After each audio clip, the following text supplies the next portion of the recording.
I was like, why are we at 1.25% of our goal?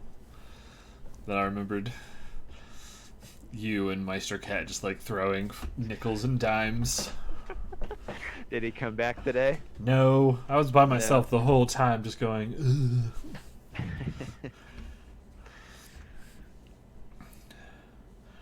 But I. Ugh. Well, hey, we're back, Hey, yep. Indeed we are. and we got some good stuff for tonight. I think. Yeah, I think so. Whatever happens, it'll still be better than the stream I had this morning, where I got everything caught up, and then like I don't know if you've watched any of the stream before, but like there's a character that happens that's fine. Uh, like a villain dude who gets set up early, who like beats you up and steals your shit, and then I got to the point where I got to fight him, and there wasn't even a fight because I was so, I guess it didn't feel like a game where you could be over leveled. It felt like you could just be better at skills rather Yeah. than being violently strong. And I had 20 sword skill, which is max sword. And the guy just ran up and I just clicked the like block parry button, which does like a small amount of damage when you do it. Yeah. But when I hit it, the fight just like it just immediately went to the cutscene of me killing him.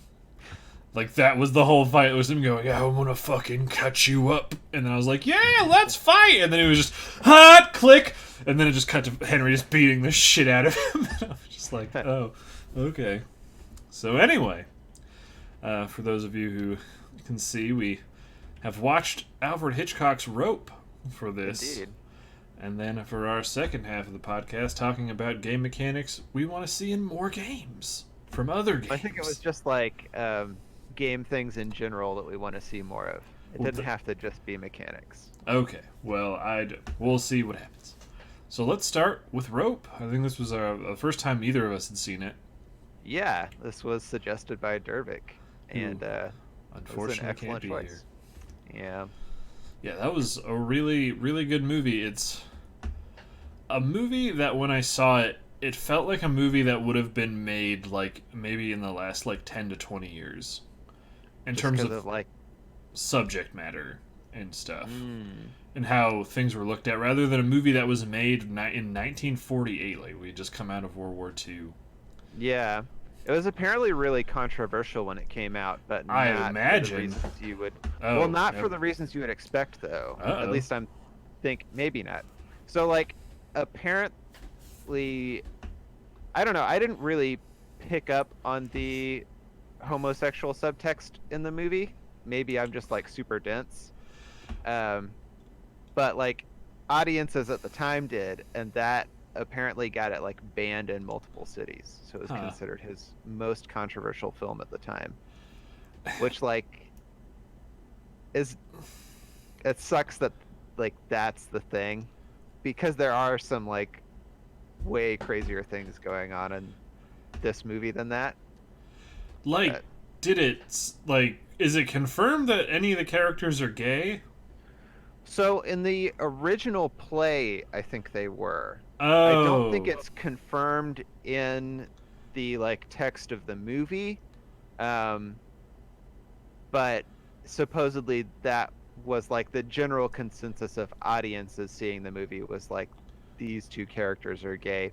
And I wonder if like did you were you like me like you didn't really pick up on a homosexual subtext going on? You were just like these were two dudes who planned a murder together? For the most part, yeah, I didn't.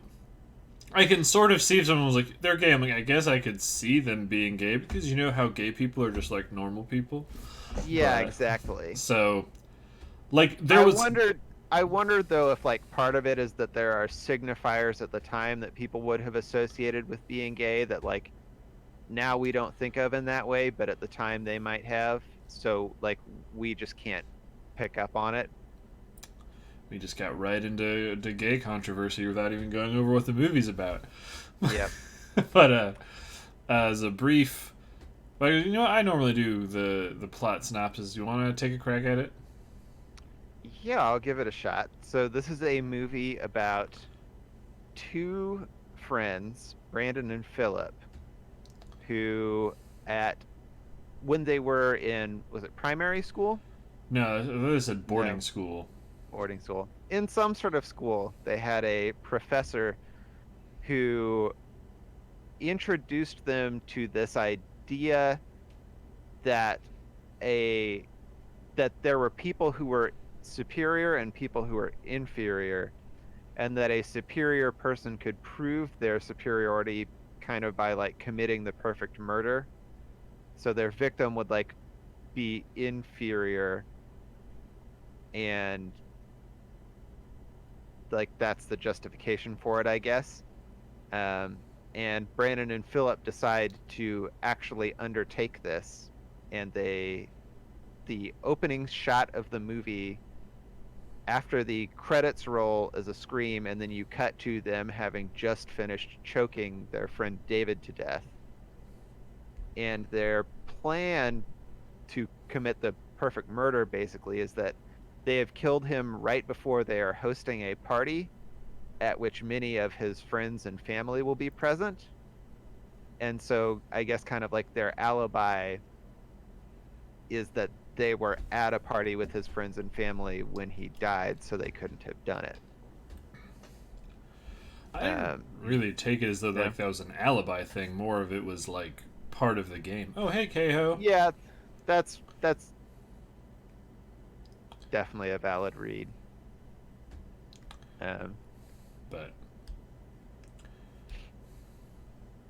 But yeah, so then the movie is the party unfolding and the slow process of one of the two friends, Philip, is very unnerved and upset about the party and the way that it's happening, and his friend Brandon is kind of enjoying the game and making things worse for him, and it's a slow ramp up of that like tension of, is the body going to be found and their murder uncovered?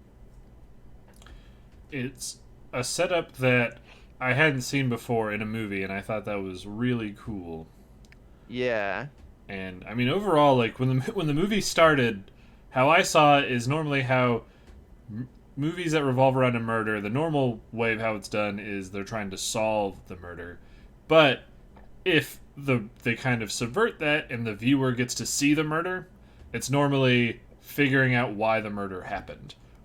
But this movie Yeah. did. Oh, I mean, I do think I've seen shows before where it's kind of like a chess game that's being played between the murderer and the person who's trying to arrest them. Which I don't know that that's exactly what this is, but it's I would say it's close to that. yeah. But this was just a movie where, like, the killing itself wasn't super like important. Like they just say almost right away after they kill him, they just killed him for effectively the hell of it. Like they just wanted the experience of killing someone. Yeah. Which I wasn't ready for that to be a thing, just because once again, 1940s sort Yeah. of movie, and then it was just like, oh, what?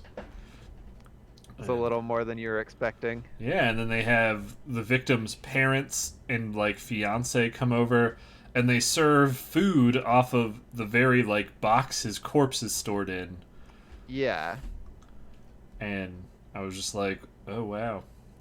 It to me, like the first almost like 75% of the movie feel almost like a black comedy where it's Brandon sort of like dropping all of these weird joke hints that like, yeah, David's around here somewhere, and it's like, Yeah. ha ha ha. But then like as it gets to the end, when the professor that you mentioned before, who's played by it's so weird seeing his name is James Stewart, because I always knew him as Jimmy Stewart.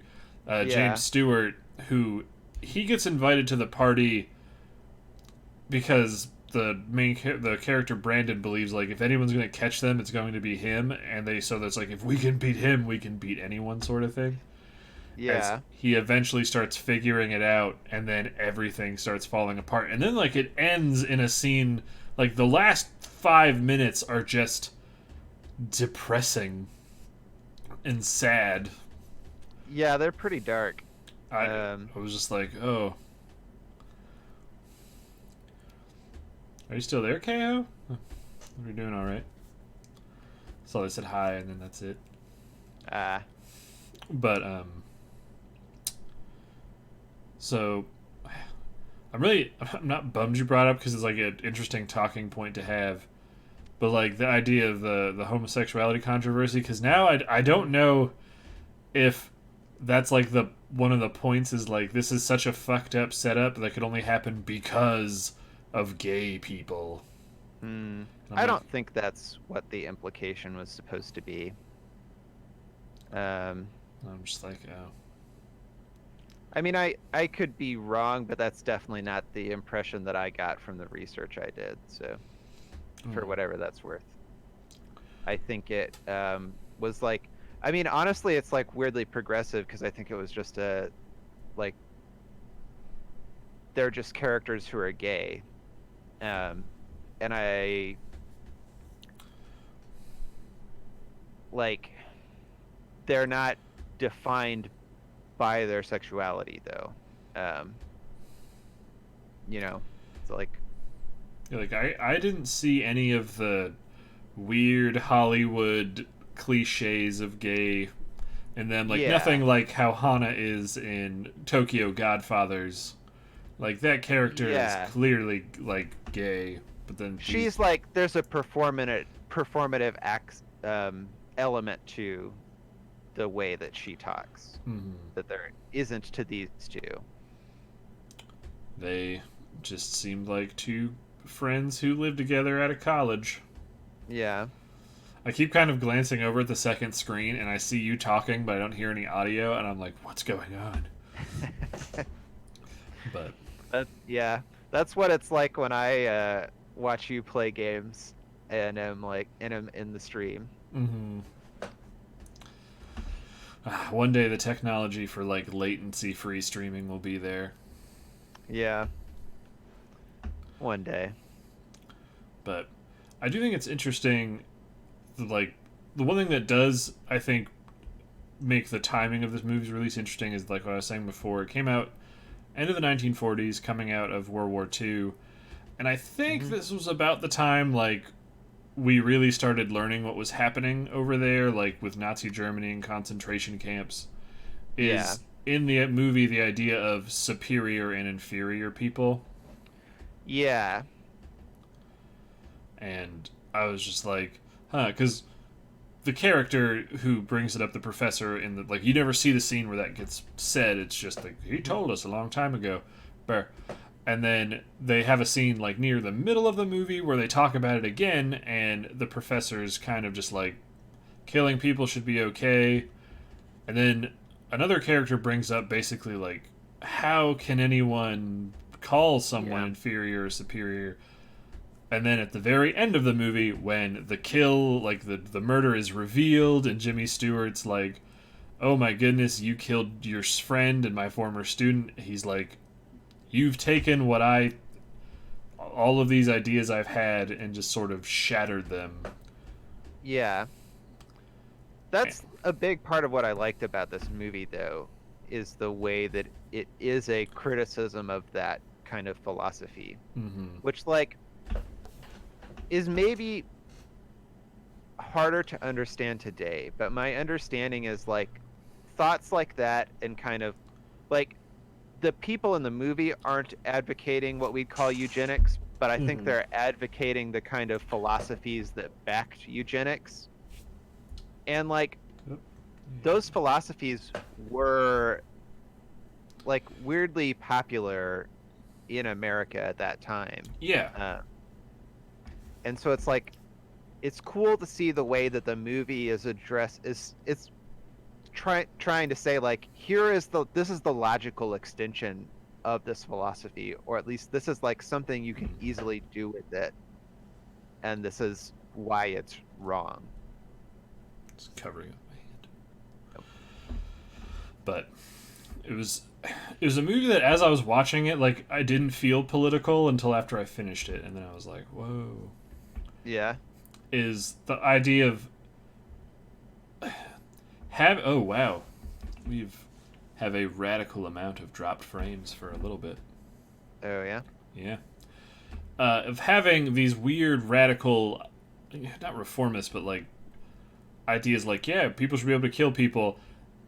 A lot of people, I think, have radical thoughts like that bounce around in their heads every once in a while, but rarely do we get to see the result of those actions. So Jimmy Stewart's character seeing, like, oh, this is kind of what the world of my ideas would make is student like I'm sure in his mind he believes that Philip, is it Brendan or Brandon? I'm not sure. I want to say Brandon, but Brandon I and David were all equal. Like they were all good students. yeah. But then his world wouldn't work perfectly because they don't all share that view because obviously Brandon thought he at least was better than David. So in his mind it's like it's okay to kill him. Yeah. So which is a horrifying thought. Hmm. But Yeah. I thought you were going to say something, so I was just like, Oh no. okay. Um, I think we talked very little about it. Like, how familiar are you with like Hitchcock's body of work? Not super familiar. I've seen Psycho and The Birds, but I watched both of those when I was a lot younger, and I Mhm. don't think my recollection is that I disliked Birds when I watched it, and that I generally liked Psycho, but found it too slow at the time, and I feel like if I went back and watched those films now, I would appreciate them a lot more.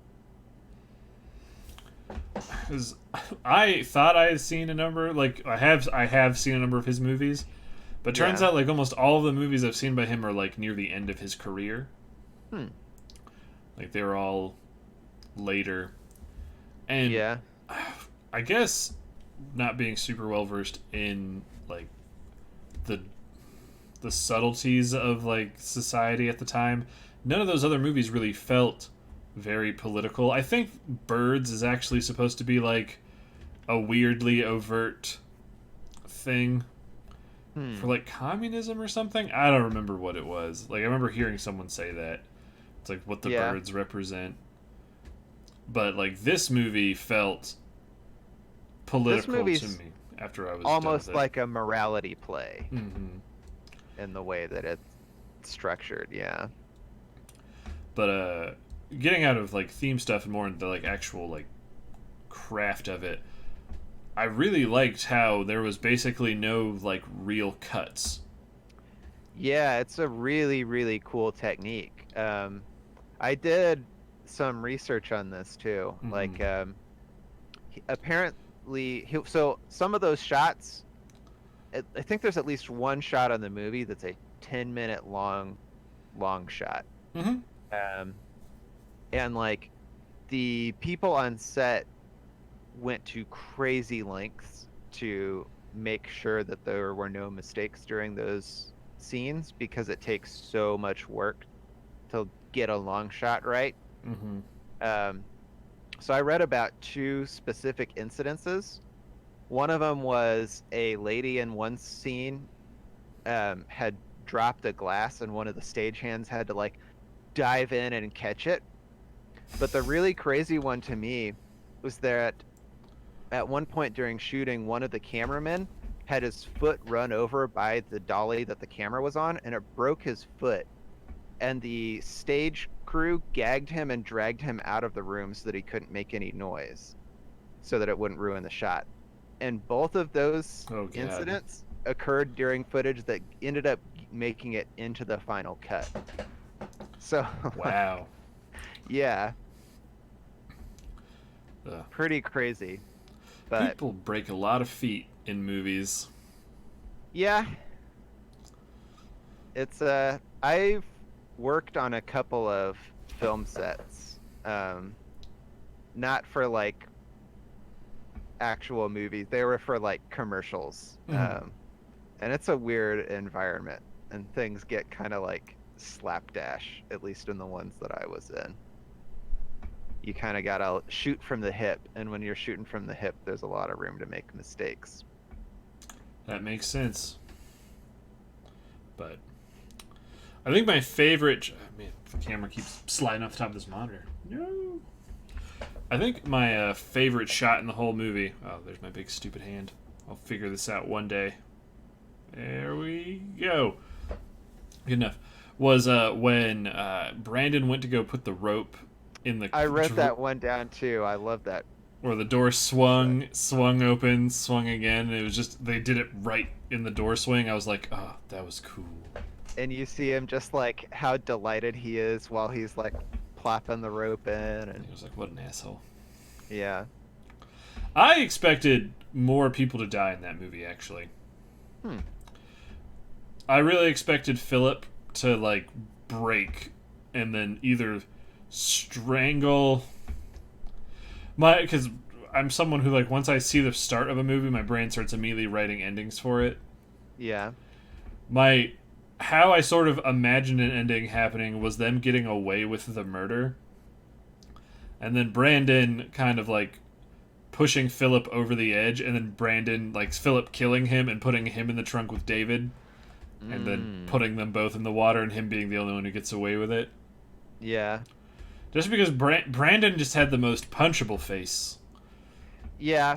Well, he's like Brandon. Brandon seems to me like he's not just a sociopath.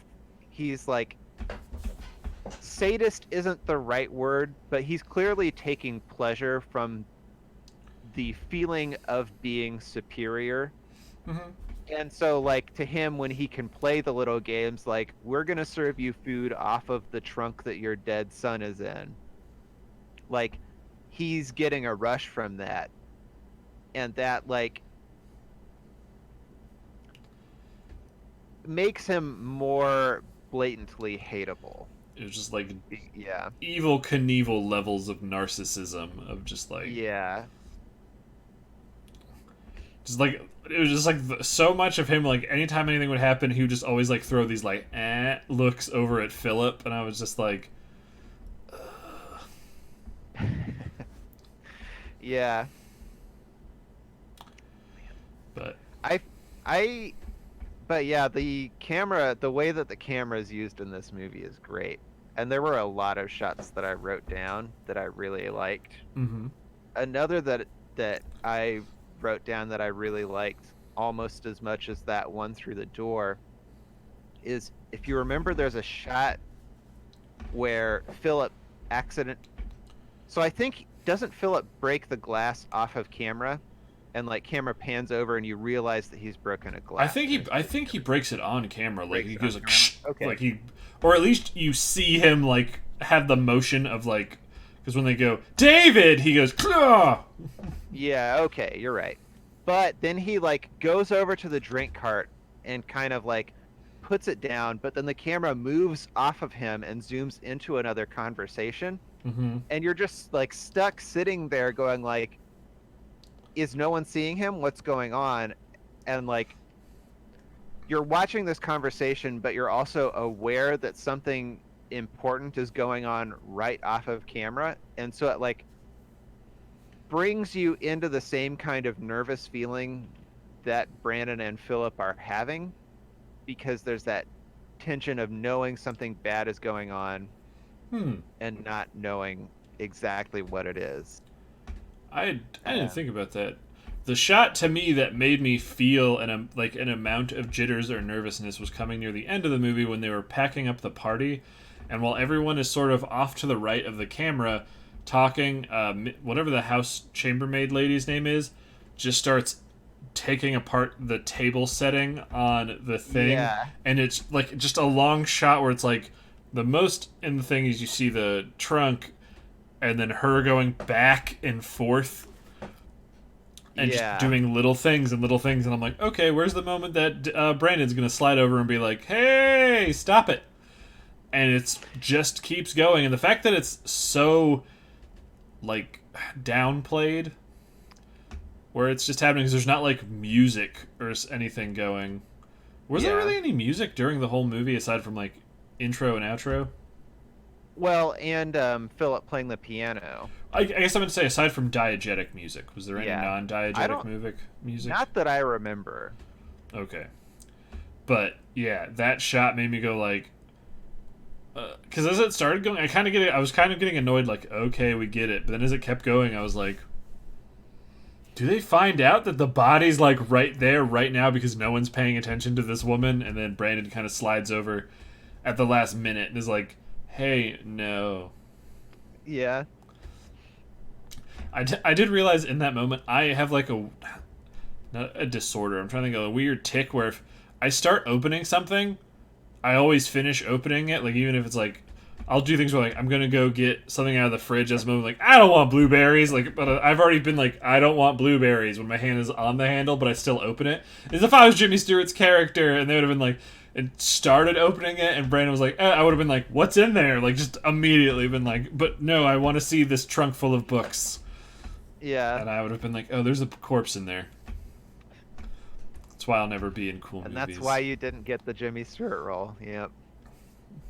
And he's like, I don't have to look in the box. Oh, that was. I don't know any lines from like any of the other movies he's in. I just know like weird noises. Hey, What were your predictions for a Yogi Bear film? Is that a thing that's happening? I don't know, but I appreciate him hosting us. I finally got to see what it looks that was like. really nice. What were your predictions for a Yogi Bear film? I'm not sure where that comes. I mean, it sounds terrible. I don't want to watch that if it's a thing. Ah! I don't know if it could be terrible. If it would need to be oh. It's we're just getting linked. Yep. I'll put this off to the side and check it out while we keep talking to see if Fox Pixar is a real human or I mean, I feel like this is a real question. Do we want to watch this trailer?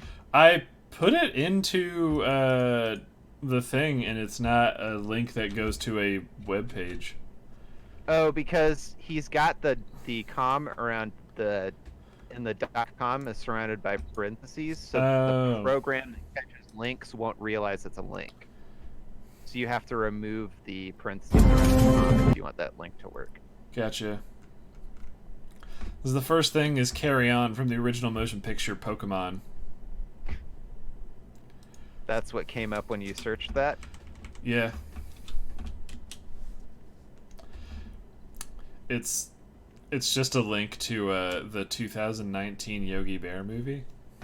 Ugh, gross. I know nothing about it, but I hate it. I don't want any Oh, okay. part of it. I don't know. I wouldn't be immediately opposed to it if it was done like right with like modern joke sensibilities, I guess. Cause Yeah, I don't know. I just can't imagine any world in which that's a thing that I'm interested in. It just like sounds like a thing that a movie studio does because they know people will recognize the name and come see it. I don't know. I really like the idea, and eventually we'll get back to what we were talking about, but the idea of taking old, what did it look like? I didn't click on any of the movie links because they looked sketchy. And I'm suspicious of why .com is in parentheses there. Why? What's up? Is it supposed to be something super interesting, Fox Pixar? I feel like you're trying to internet trap us. I had someone pop in the other time who was just popped in with their username and was like, follow me at yourtrash12347, and I was like, oh, okay.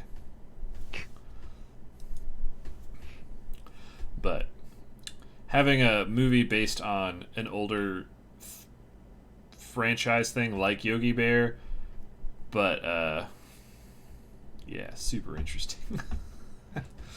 uh, but like, there's sort of an element of that character is washed up in their own world. So I don't know if they're like, it's a movie where Yogi Bear is just like, oh man, I've been stealing picnic baskets for so long. What's the point of my life? And then the movie ends with him killing himself. That would be crazy. Yeah. I guess like if the movie was actually like a passion project that someone who is making it cared about, then like maybe I'm more interested. That doesn't happen in movies anymore. What are you talking about? That's the thing. I'm like so cynical about, especially big budget movies of name like franchises that you know the name of are just never that, and I don't want it. But Sonic the Hedgehog movie is going to be so good. Yeah, I don't really want that either. I'm curious what the redesign's going to look like when they show it off in like 7 years. Yeah, I feel like it'll look bad, but no matter what. You know what though? If they memed us and just completely replaced Sonic with Will Smith Genie. Oh no. I don't want that. That would be the greatest. I want that. Well, we'll call Will Smith. Yeah. See if he's up to it. How do you feel about Will Smith, Fox Pixar? But yeah. Overall, I thought it was a really good movie. Rope? Yeah. Yeah, I loved this movie. There were some... Oh. What were you going to ask? I was going to ask, was there anything else you want to talk about before we move on to the other subject? Yeah, I think there were a couple things that I had written down. Rolling out. Let's see. I'm reading through my notes. Oh, I really liked the technique that Hitchcock used of cutting on like jackets, where he'd zoom in on like the back of someone's coat, and that's where the cut is, so it's kind of hidden and you can't see it. And like when I looked at how many cuts there were in this movie, I realized there were definitely some cuts that I didn't see, which seems like really impressive to have pulled off. I think I've only seen one other piece of media where I was like really noticing a long cut like that, which was the recent Netflix Hill House adaptation. Had an episode where they did a like super long cut that was really, really cool but super technical. But yeah, I loved the craft in this movie, and that I had some I went through the like trivia sections on Wikipedia and IMDb and pulled out a couple interesting facts. So so I learned a new word. Do you know what the word cyclorama means? I'm assuming something goes in a cycle. No. No. So the cyclorama is the I think it's technically just like a deep background that you're using. So in this case, it was the city that's behind them, which was apparently the largest cyclorama ever constructed on a soundstage. And like the models that are used in the city have little chimneys that actually shoot out smoke, and like you probably remember from the scenes that happen at night that they have like windows with lights that turn on, and then there's clouds that are made of fiberglass in the background that they kind of like move around at different times. That's weird. Yeah, and there were a lot of things that they moved around off scene during shooting also, so that the camera could move around. And also, to Fox Pixar, yes, that movie poster looks like a whole bunch of melted Army Man soldiers that were repainted to look like facsimiles of a talking cartoon bear. That is the stuff of nightmares. Yep. Okay, I got two more I think interesting facts. All right, we'll be the judge of that. Yeah. So the in order to get the sound effect of the sirens Mm-hmm. at the end of the movie, what Hitchcock did was he had an ambulance and he had it actually like go at top speed past the Warner Brothers studios with the siren blaring, so we could like really get the sound of sirens moving towards you. That's probably why it sounded so loud. Probably. It was noticeably like crazy in terms of sound mix, so much louder than anything else in the movie that I was just like, what is happening right now? Yeah. Okay, so final fact is that the character David appears longer in the trailer than he does in the actual movie. Huh. And when I learned that, I went and watched the trailer. They shot an entire scene for the trailer that's not in the movie at all, Ooh. where it's David and Rachel. Was that his girlfriend's name? Sure. I So don't yeah, it's actually remember. David. It's David and Rachel sitting on a bench, and they're talking about how they're going to go to the party later. Is like the start of the trailer, so they shoot that scene between them, and then David is like, "Well, I'll see you at the party," and then it cuts over to Jimmy Stewart, who's like, "But she never saw him again, and neither will you," and then like goes into trailer mode. Huh. Uh, but yeah, it's really great. The trailer is kind of like weird though, because they show a lot of scenes from the like climactic final moments of the movie in the trailer, Huh. which Huh. seems like a weird choice to me. But Yeah, that happens sometimes. Hi, yeah, iPog777. Uh, you but know, yeah, I think that's. Oh, I was gonna say, like, I remember them doing that with like, I think it was Batman: The Dark Knight. They actually show like the final shot of the movie in all the trailers, oh, where really? he's driving away on the motorcycle, and then he like Mm. cuts between two, and it goes all black. That was in so many of them. Yeah, that doesn't feel like it's giving away Oh very yeah, much though. Like the shots that they were showing were like of the argument between them and Jimmy Stewart, and they even show like the moment in the struggle between um, Philip and Jimmy Stewart where the gun goes off. huh? Yeah, they're showing some. They're giving away some big moments in that trailer. It was the '40s. They didn't understand the beauty of what a trailer was supposed to be. That is true. I said what I thought about the Yogi Bear poster. It was a spooky Do I melted need to wax take a look nightmare. at the Yogi Bear poster? Yeah. Yeah. The official poster hosted on DeviantArt. Yep. By a DeviantArt account that doesn't seem to be active anymore. So, if you made that poster, I'm proud of you. It will haunt me for days. Let's see. I think they did because it's Fox Pixar That's is what I the was, name on the DeviantArt account. that's what I Yeah. was saying. Isn't it like Fox Pixar 2? It's like, yeah, it's like Gumby Yogi Bear. Is that what I'm looking at here? Maybe. The characters, at least on the left, look like Gumby style. I guess those are the park rangers. I didn't even know there was two park rangers. I just know there's the one park ranger in the Yogi Bear. I guess I assumed there were two because there's two dudes in park ranger uniforms here. Bonus But points to anyone in chat who remembers the name of the park ranger from Yogi Bear. I'm just I like, don't. how do you do, Ranger? And then whatever his name is, like I remember Yogi saying it, but I can't remember what his name is. Is it Ranger Rick? Is it Ranger Rick? I don't know. And then the other one's I Ranger feel like Morty. there's a Ranger Rick somewhere. I mean, probably in the Yukon. But overall, good movie. Highly recommend. Indeed. It's available on Amazon and YouTube. But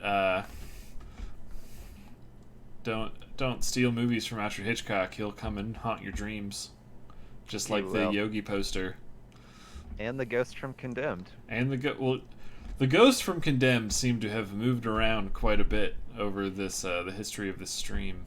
Yeah, he's haunted a lot of things. Currently, only Kingdom Come Deliverance has yet to be haunted. Yeah. Ranger Smith. Ranger Smith. 2 internet points for iPog777. But do you have anything else you wanted to say before we move on to the video game half of the podcast? No, I don't think so. Last thing I'll say is it definitely made me want to go back and watch more Hitchcock stuff. Cause I was just Me like, too. How good someone can be. Like, it's... Like, I've seen a lot of movies. I don't think I've actually seen a lot of terrible movies.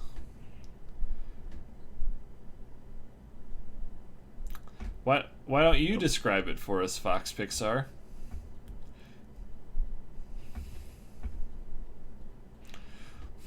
I don't know what. If you follow us, I will watch and describe that trailer.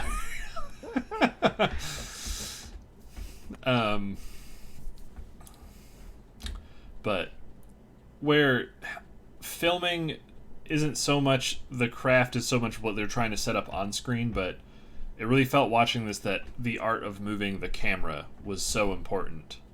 Yeah. That actually reminds me of one interesting thing that I learned. What did you learn? Okay. So apparently, Jimmy Stewart thought that this movie was a real failure. Okay. He said that, yeah, he said it was an experiment worth trying and that only Hitchcock would have tried it, but he didn't think it was a success. And he said it was the only movie he ever worked on with Hitchcock that he didn't like.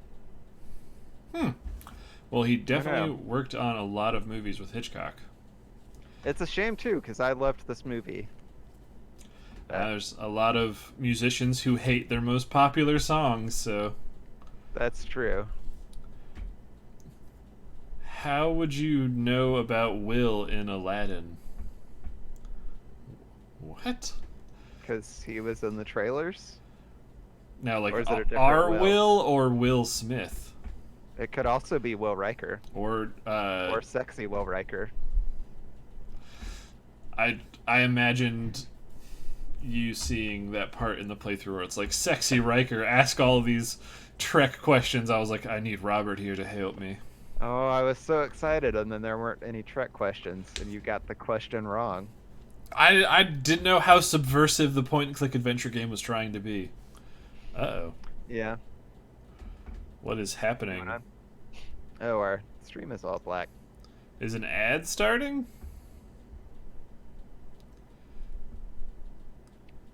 iPog says the stream went into the circle of death, so it maybe looks frozen on their side. I have a black screen on my side. That's also what I have. Oh, it's back. I refreshed it. It Okay. came back just fine. That's weird. Yeah. Did it refresh for you? Yeah, it refreshed for me. I wonder why that crashed for everyone at the same time. I did notice Yeah. that our dropped frames did spike a little bit. So yeah, maybe it just did a wonky thing. Why is it trying to stream out Wow, what is happening? I'm just looking at the stream, like it's supposed to be locked off at not going above 3,000, but it's like trying to pump out like 5,000 kilobytes a second at certain times. Huh. Its kilobytes are over 5,000. Haha. Huh. Weird. I Thank you, apologize ladies and gentlemen. to our viewers for the goofness that this all became. So anyway, We should tell them in chat that refresh resets the stream. That's probably Is that true. worth it? Try refreshing the page. Sorry. What does that mean? Oh, I'm the broadcaster. I was like, I've never seen that before. I'm a 1-month subscriber to myself. I guess. I don't know. Hopefully that helps, and hopefully it's not black screen for everyone, because we lost a viewer. Goodbye, we'll miss you. No. But moving on. I mean, it could just be that it like says they left because it's refreshing. True. The video game portion of this Yes. podcast, and what we're talking about is things from games we want to be put into other games. So I have a few. It was your suggestion, Robert. So what did you have before we start breaking down our individual lists? Well, I mean, you want me to just like give you one? Sure. It was Yeah. your idea, so I just want to hear what you had. Okay. Well, so like one that I had was I'd really like to see more games that have kind of like ghost mechanics where you get to be the ghost, or even better, like assign a team of ghosts to hunt things. Was this whole part of the podcast just an excuse for you to bring up fucking Ghostmaster? Was that what this was? That was not what this was. Okay. It was an excuse for me to bring up Lost Kingdoms, but I'm saving that for later. Okay. I'm surprised you were so mad about Ghostmaster. I haven't talked about Ghostmaster that recently, have I? No, it was just when we first tried starting the channel as a Let's Play channel, we tried to get it to work and it ran horrendously. Yeah. But that's the thing. Someone needs to make a game like Ghostmaster that works better. Okay. So And then it will be super fun. sorry for like- my rant explosion. What was your ghost thing? I guess like the mechanic of having a bunch the game mechanic of your goal being to like spook people in a house Mhm. and having a bunch of different like little ghost minions who you can assign to do that is really fun, and I'd like to see that again and more of it. All right. I can't say I feel the same way. I guess I haven't really played many ghost-based games where it's about spooking Yeah. people. I would say, like, if by spooking you mean stabbing them a bunch with a broken Tolkien-esque sword, I guess the Shadow of Mordor games, you play as a ghost Yeah. and you kill dudes. Well, it wasn't exactly what I was referring to. But I guess I am a person who finds mischief somewhat delightful. And so the idea Mischief of is great. a game where you're like a ghost person causing ghosty mischief is really fun. Hmm. Like, I don't want to impose my fondness for mischief on real humans who can be upset as a result. Like, I don't want to cause bad feelings, but I still want to express my love of mischief. If I can spook some virtual people, then Hey. There you go. yep. I guess the first thing I thought about immediately when we were like things going for other games, I was going more like the mechanical side of stuff is the Nemesis system from the Shadow of Mordor games, which is something that like when it came out, everyone was like, "This is amazing! It needs to be in more games." So like my thought isn't super original, but I really haven't seen a game since then that does that right. Yeah. Which is just a game. Well, my understanding is they kind of fucked it up in the sequel, didn't they? I don't really think so. I thought the sequel worked fine. But Okay. it didn't really feel that they did. They had like added some extra bells and whistles to it, but it didn't feel like a massive overhaul of how that system worked. Gotcha. I guess I'd heard they like put a bunch of the orcs in loot boxes or something, and that like kind of messed it up. That doesn't mess up the Nemesis system. That messes up the end game tower defense missions. Gotcha. Because I never played any of the games, so I guess I didn't understand. But yeah, it had been rebalanced for now anyway. So if you want to play them, I recommend them. They're good games. But yeah, the Nemesis system in and of itself is a thing where effectively faceless, nameless ones and zeros are then attributed personality because of your actions and your interactions with them, and then they grow organically into whole new things. It's something that I had never seen before. And it was cool where there would be a character that, because of a certain, like, I remember there was one ability Because all the orcs get special abilities where, but one was his, because of the random like generation of what his abilities ended up being, is he ended up being an archer where all of his ranged attacks did ludicrous amounts of damage, and when you were dying, did you just wave your hands recently on the camera? I don't think so. Do you need me to wave my hands on camera? Just in the video feed, you waved your hands around. Hold on a second. I need to listen to see what is actually going on the thing right now. And it was cool where It's there would possible be that I a character waved them around that, and wasn't even because of a conscious certain, like, it. there, I remember there was one It's ability. also possible though that the stream is just on a substantial delay at this point. Yes, that is what has happened. I was just like, what is going on? And now I can hear it. But Yeah.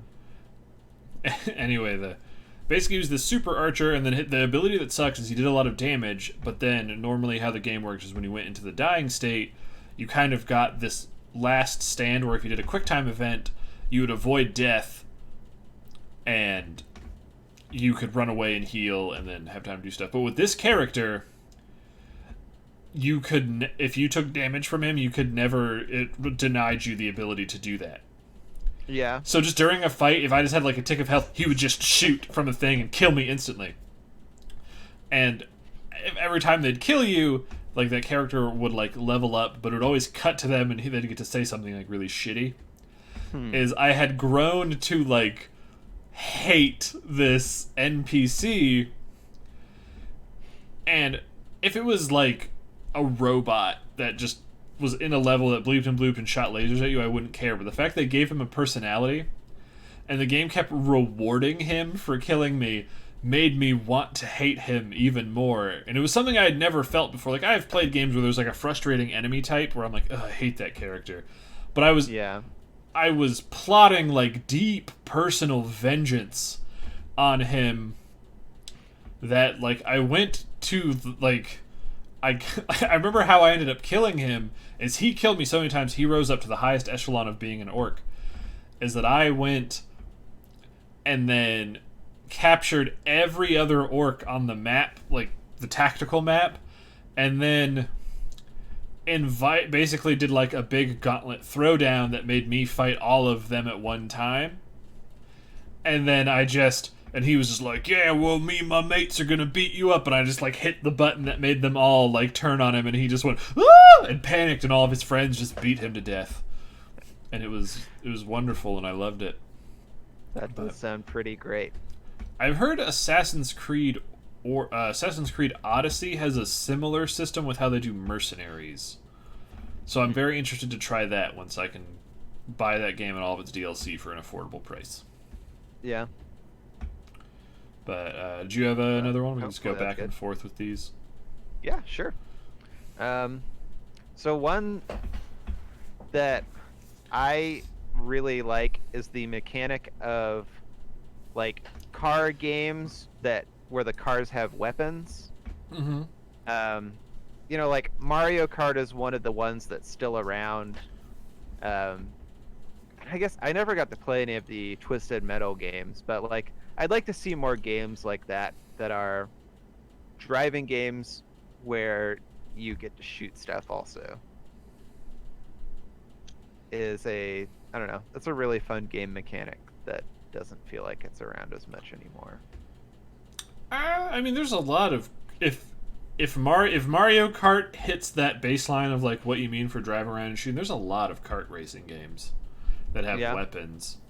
I mean, a newer Twisted Metal. I'd like to see something more in the direction of like a Demolition Derby, though, than just like a. I mean, there are some indie games that are like that. There's a car wrecking game that has like super realistic destruction physics that is on PC. I do not think your computer can handle it because of like the physics and particles that are in it. It would make your computer melt. Yeah. But as far as big releases, I can't think of any. The last one was I think it was like 2012 was the last Twisted Metal. Yeah, that sounds right. But yeah, that one was weird and like tried really hard to be edgy and it ended up being stupid. Played well though. Trying to be edgy rarely works well. Going back to my thing for mechanics, one thing that I really liked, and I have not seen it in enough games, and every time I think I'm going to finally make a game, I want to put it in there, is the attaché case system from Resident Evil 4. Is, I think, and this is a weird thing to say, I think it's my favorite. Oh, I guess I just realized another game that did it. Is my favorite form of an inventory system in any game that I've played. I think Deus Ex games, the new ones, both do it though. Now that I just thought about it, where you're kind of like Tetrising your weapons into a case. Yes, where it creates where. Dang it, zero punctuation. This is just popping into my head again where he was complaining in Resident Evil 5 where since it was like a grid-based thing, because we both played that. So you would see that one egg took up as much space as an AK-47. Which sucks, yeah. Yeah, whereas in games where they do this thing, it's like, oh, I can just have like one gun, but then I can have 1,000 eggs if I want them. Yeah, well, and it feels like, I mean, it's still silly, the idea that you're carrying around as many weapons as fit in that attaché case, but at least it feels a little bit more grounded and realistic. And, like, there's something about that that's kind of fun. Like, really the only downside to that system, which I think could be fixed if it was, like, something we made today, is that you always had to pause to change your weapon. Is I don't know why they couldn't just implement, like, a hotkey system, where, like, aside from the attaché system, you have, like, a little thing over to the right where it's like, pick what hotkey directions you want to correspond to a specific item in there. Yeah. Where, yeah, that's absolutely something you can and do. then that, would, to me, would solve it. Because having to pause and be like, okay, I don't want to use my shotgun right now, was a little immersion breaking. Yeah. But I guess having just finished Bloodstained, where you're having to pause constantly in order to swap things out, I'm not bothered by it right now. I got desensitized. It never was like a game-breaking thing. It was just, it could always be better because, I don't know, just being able to your character's going and pulling out a handgun really quick feels more dramatic than pause, oh, I'm about to be stabbed, menu, handgun, and then when it goes away, I'm just holding a handgun. Yeah. But that, I don't know. I really haven't played a game that does inventory systems very interestingly in a very long time. When we were knocking around ideas for a survival horror game, which, aside from the act of making a game, I don't know why Will would even consider wanting to make one, considering how much he hates those games, was having things in your inventory that were alive and would interact with stuff in your inventory if they were left near other items. That's pretty fun. Like, the idea was, like, the instead of herbs, you healed using insects. Yeah. And when you were looking at your, like, attaché thing, if you put a bug next to, like, a candy bar or a food item and you left it there for too long, the bug would just eat it. So you would try to corral the bug using, like, ammo or stuff that wasn't edible. And then if you had, the idea was you could combine bugs, but effectively it was like making bugs eat each other to, like, get like the, what is it? The yellow herb sort of thing where you combine, to get that sort of effect to happen, you'd have to combine bugs. But if bugs were left naturally to roam around in your backpack, the shittiest bugs are the strongest ones that eat all of, like, the equivalent of red herbs in your thing without mixing. Yeah. So, and if you feed too many bugs to one another, they form a Kaidako curse, and then was that someone another? Gets haunted. Did you just make a Castlevania reference? Or no, it was a reference to one of my favorite guilty pleasure animes, Ghost Hunt, in which one of the curses that they're solving, the, like, way that it's formed, the curse is formed by, like, putting a bunch of bugs in a jar, and waiting until one of them has eaten all of the others. Oh, okay. I have heard of that phenomenon, not necessarily with bugs, but I've heard of that where you put a bunch of things in a jar and then like the thing that is left will then be the strongest one. Yeah, and so you use it to cast the curse. That makes sense. I mean, it doesn't. That's crazy, but I get what you're going at. All right. So, what's your next one? All right. So one that I think is like kind of similar to that is more interesting crafting systems. Hmm. Because like a lot of crafting systems are just like have all of the things, put them together, or slightly more elaborate. They're like the Minecraft ones where you put this thing on top of this thing and this thing next to this thing, and that makes the thing. Mm-hmm. But the game that has my favorite crafting system ever is the Atelier games. Sophie is the one that I played a lot of. The what games? Atelier games. Like Atelier, Rorona, Atelier, Sophie. This is like a very long-running turn-based RPG series where you play as an alchemist. It's super anime. Oh, I believe it. Yeah, How do you spell it? I think it's Atelier. Oh, okay. So it's like a French ER. So I was like, Yeah. gotcha. But yeah, so the way that they do crafting in those games Oh my is God, Robert. this. Sorry, I'm just It's this- seeing what it is. Yeah, it's this really great kind of like mini game where all of your all of the components that you're using to craft with have like different qualities and attributes and stuff, but they also have different sizes and shapes, and they kind of fit together like Tetris blocks. And when you put them into your cauldron, it's set up in this big like grid, and your goal is to fit them together in a creative way that makes the pieces that you have take up as much space as possible and also hit certain like extra magic points. Mm-hmm. So like I don't know, as a crafting system was a lot of fun and felt like more challenging and interesting than most crafting systems do. It does sound cool. From Kingdom Come Deliverance, how they do alchemy is like you actually have to do all of the steps to make the potion.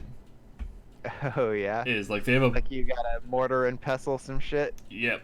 Like you look at it, it tells you it's like all right, bring because you have like how it works is you have like a number of bases. It's like oil, spirits, water, wine, and it's like Yeah. all right, bring wine to a boil. Boil it for 2 turns of the glass. All right, mill a bunch of thornwort. Put that in there. Okay, and it's just like. And it's like it's so much that it's almost not worth it sometimes. Yeah. Because it's like these, like some of the like a lot of the potions aren't as powerful I think as they could be. But it's just. And it sounds like a lot of work for potions.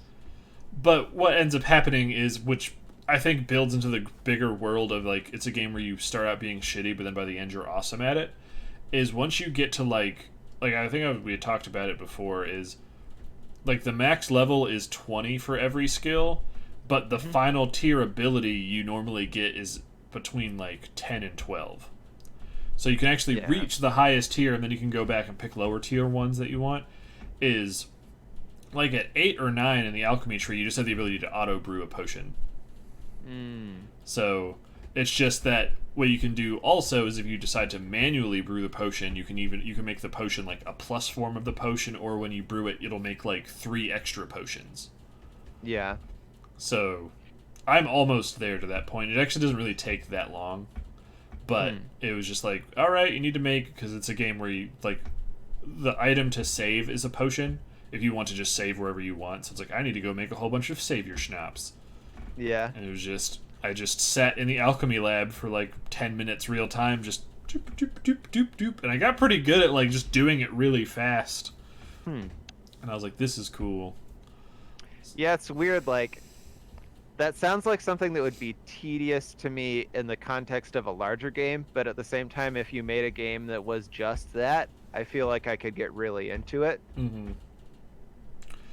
As I think I've only made a grand total of like 10 potions in the 78 hours I've been playing. Yeah. But yeah, because my next one that I was going to say actually comes from Kingdom Come Deliverance is how like charisma works in that game. Yeah. It's the only game I've played where charisma is a derived stat rather than a base stat, which I think is very interesting. And do you know what I mean by that? I don't know. A derived stat is a number that like you don't add points to it directly. It is formed from a whole bunch of other factors put together. Gotcha. So because how charisma works is like there's not like you can never level up your charisma. What charisma is in that game is a combination of your reputation in the area, how clean your skin is, how nice your clothes are, and then whether or not like you're holding a weapon that is either a high grade, low grade, or if it's a high grade covered in blood, that hurts your charisma score. So there's just all this factor of appearance and doing stuff that like affects people in an area. Yeah.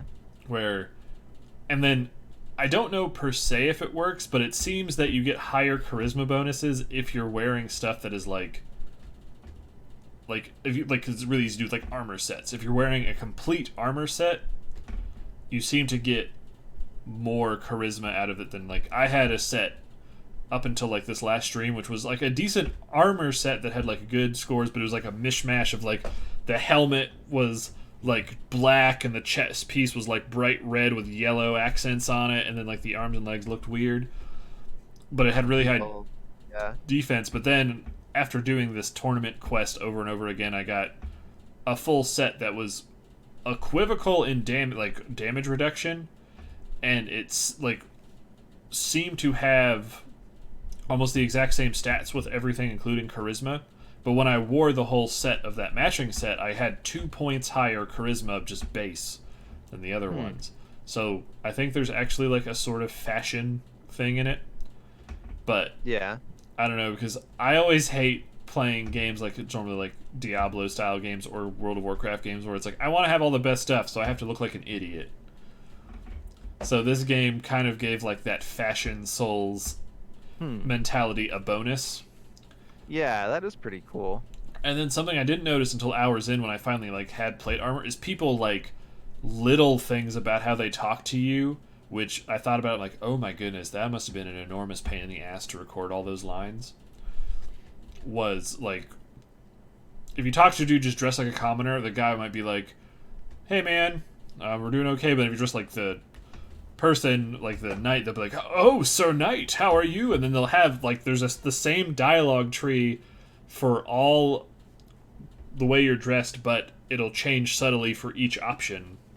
Yeah. So really there's like they had to record the equivalent of like I think there's only 3 like states of being technically, so like really like 9 instead of 3, and I was just like, oh, that's really cool. Yeah. But that was my thing, is that sort of making your outfit really matter, so you have to maintain it. That is a pretty neat like thing that they added in. Because like Skyrim got rid of durability on everything, as did Fallout 4, and I remember playing Oblivion. And even in Morrowind, I was like annoyed that I always had to keep my stuff upkept because it's like just for the bonuses. But this, I was like, oh, I don't want to look like an idiot, so I'd always, I don't know, it just gave me more incentive than just having higher stats. I wanted people to address me nicely, because even if you're wearing great stuff and it's covered in blood and all beat to shit, they'll be like, were you assaulted by bandits?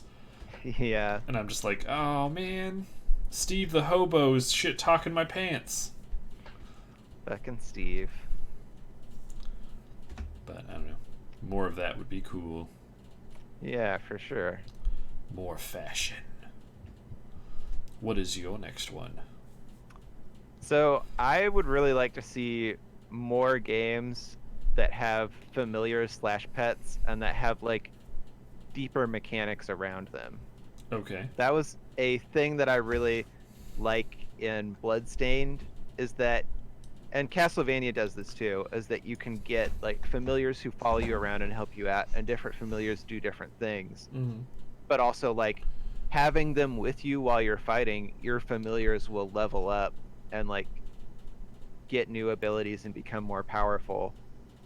And I don't know, there's something so delightful about like having a thing follow you around and help you in a game, and like getting to make that thing better. And I'd really like to see just more games with that, and games that like go further with that. Like if I not only could have my familiar, but maybe can like, find different costumes for them or that kind of thing. I see. Like, do you have any, aside from Bloodstained, do you have any other examples from gaming that you were like, yeah, this? I don't know if there's. I mean, there have definitely been like games that I played where you have followers or familiars, but I don't know if I liked any of them as much. Like, so I'm definitely gonna say that like followers, in the sense that you have them in like Skyrim, aren't really what I'm talking about. Mm-hmm. Maybe like Dogmeat is a little bit closer, but I didn't really like Dogmeat very much. Better Dogmeat is what I want. Come at me, Dogmeat fans. Remember that time we had 5 viewers and then they all left? Yeah. It's because we didn't watch that trailer enough times. Probably that's what it was.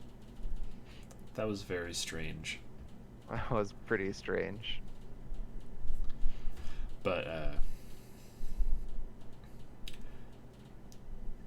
yeah. Anyway, so I'm trying to think that I've played a lot of games where you can have things follow you around, but they don't functionally do anything in the game. Like the Pillars games, you can have a pet, like you can give a pet to your character that will sort of like walk around while you're running around the world and like interact with stuff, but it won't like help you in combat. Yeah, I've definitely played ones where you'd have like a thing that would follow you around and even just like pick up stuff. Like the Torchlight. in Enter the Gungeon, isn't it the girl who has the crossbow? She has a also dog. has like a little dog that follows her around. Yep, the hunter. And that dog is much better than Dogmeat Why? because it's cuter. Oh, that's like a dumb cute reason, things. but that's fine. But yeah, I can't really think of games where like that was like, aside from, I guess, even though it's not the same as like a Pokemon games where you have a bunch of tiny things that get stronger. Yeah. I mean, like, I guess if you want to count Pokemon Yellow, which is like maybe where some of my fondness for that comes from, because that was my first video game, was Pokemon Yellow. That And was your Pikachu. first video game? Yeah. Wow. Yeah, we did not grow up with video games. I think like I had probably played a couple of video games very briefly at like friends' houses, but that, and I guess I probably had some of those like shitty Tiger Electronics toys, if you want to count those. I don't. Yeah. But yeah, that was my first like actual video game that was mine and I owned and I played the shit out of, and my parents had to like restrict how many hours per day I was allowed to play video games. Huh. Alright, the more you know. Yeah. But yeah, Pikachu follows you around in that, and you can like turn around and talk on him, and he'll talk to him, and he'll make Talk little on him. Pikachu noises. Talk on him. Or you You stand on top of him and you just talk on him. take that, Pikachu. Yeah. Or you, or you make Jigglypuff, sing him to sleep, and then you abandon him in the Poke Center. That was a thing, wasn't it? Yeah. Yeah. And then he would come, like, you could walk, like, a little bit of ways from the, like, I think you could get a full screen's width away from the Poke Center, and then he'd come running up to you, and he'd just be furious. When you talk to him, he just had the angry expression. Yeah. And I was like, haha. abuse. But yeah, I love that game. I love games with pets and familiars, and I want more. What about Neopets? That I do not really love. Okay. It's fine. You know what? I'm glad it's there for the people who like it, or maybe was there. Is it still around? I don't feel like it know. went out of business. It may have. You Fox know, Pixar, tell me. I had actually seen an interesting video at one point that apparently at one point in time, Neopets was owned by the Church of Scientology. That is actually true. I believe you. Yeah, they bought the studio that made it. Huh. Yeah, there was a neat little YouTube documentary I had watched on it at one point. Specifically on that? Facts. Yeah, it was specifically on the period of time. It was like a documentary where they were talking to the people who had made Neopets, and they kind of just go over that period of time and what was going on and that kind of thing. I guess those people weren't particularly thrilled with the way that the Church of Scientology ran it, and it put a couple of little anti-Scientology Easter eggs into Neopets. That's amazing. Man, now I want to play Neopets just to see those. I mean, who knows if they're even still there, but we'll find them. Yeah.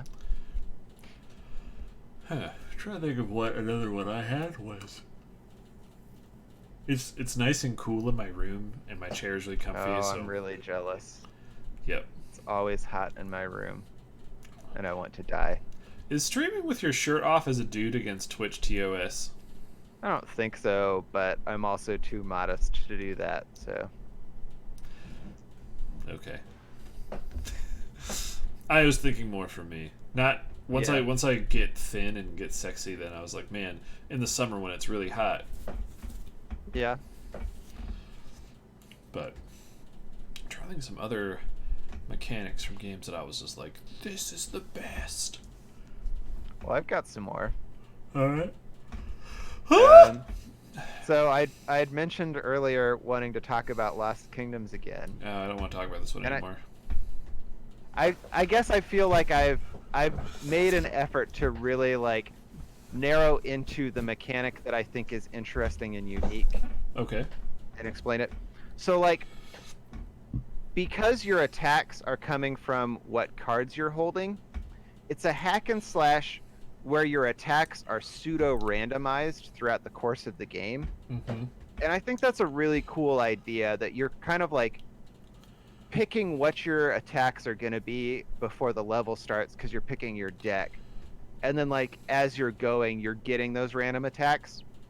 And it adds a lot of variety to the way that the game plays. And I was thinking how cool it would be to see a modern spectacle fighter where that happened. Because I've talked some before about how I really like games like Nier or Bayonetta, but I have a really bad habit of I'll just learn one or two kind of combos that I use pretty much every time I fight. And it takes some of the variety out of fighting, even though there's a lot more depth there. I just don't learn it. Mm-hmm. But if someone was to make a modern game that had that mechanic from Lost Kingdoms, where your attacks become random, not completely random, but pseudo randomized, I feel like you could get a really cool spectacle fighter out of that had a ton of variety and would just be really fun to play. I will jump on the other bus and say I don't think that would make for a good spectacle fighter. Okay. Well, one, because that's not a genre, but but you know what I know what you that. mean. And you also know that I'm going to insist on continuing to call it that. I'm going to insist on just big man windmilling that right back down. And I'm going to tell you that you can't new speak me out of using the words I want to use. And then I will, I don't know what I'll do after that. I'll probably cry. But I don't want to make you cry. Too late. But I think, because Without sounding like super cheesy, like, it sounds to me, because I actually never seen you play like a character action game like that. Yeah. It does sound like you are playing them wrong, where you're only using like the one or two things where people who are super into them will want those consistent combos so that they Yeah. can get the high scores that are required to like unlock like the super crazy difficult modes. Yeah. And having a game where you don't have total control over what you're doing, I think would end up being really frustrating to the people who play those games religiously. I guess, but at the same time, I think it would be more appealing to people like me who play those games not because you want to get the high score, but because you enjoy the way that it feels to play them and you Mhm. like how cool they look. But And I so, like, think you're in the like you are a smaller marketing base.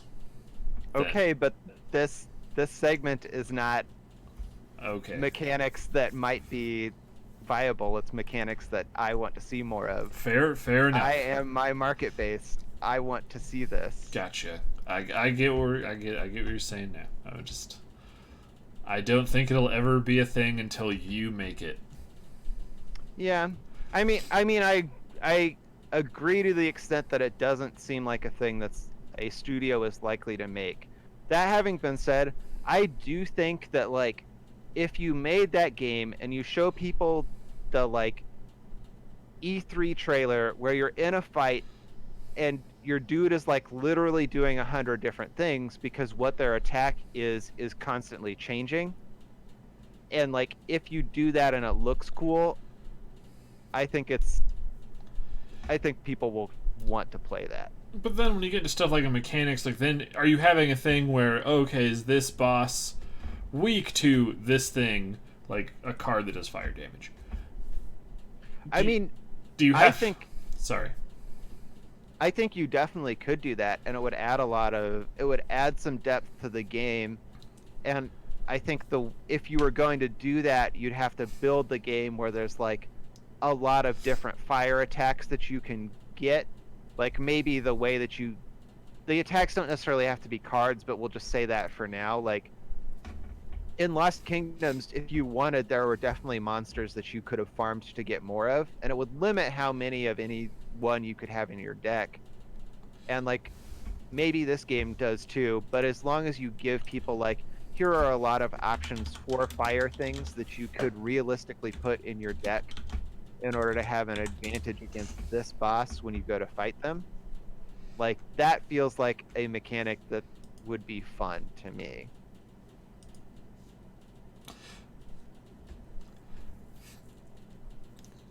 The reviews for Lost Kingdom are very middle of the road. Well, those people are wrong.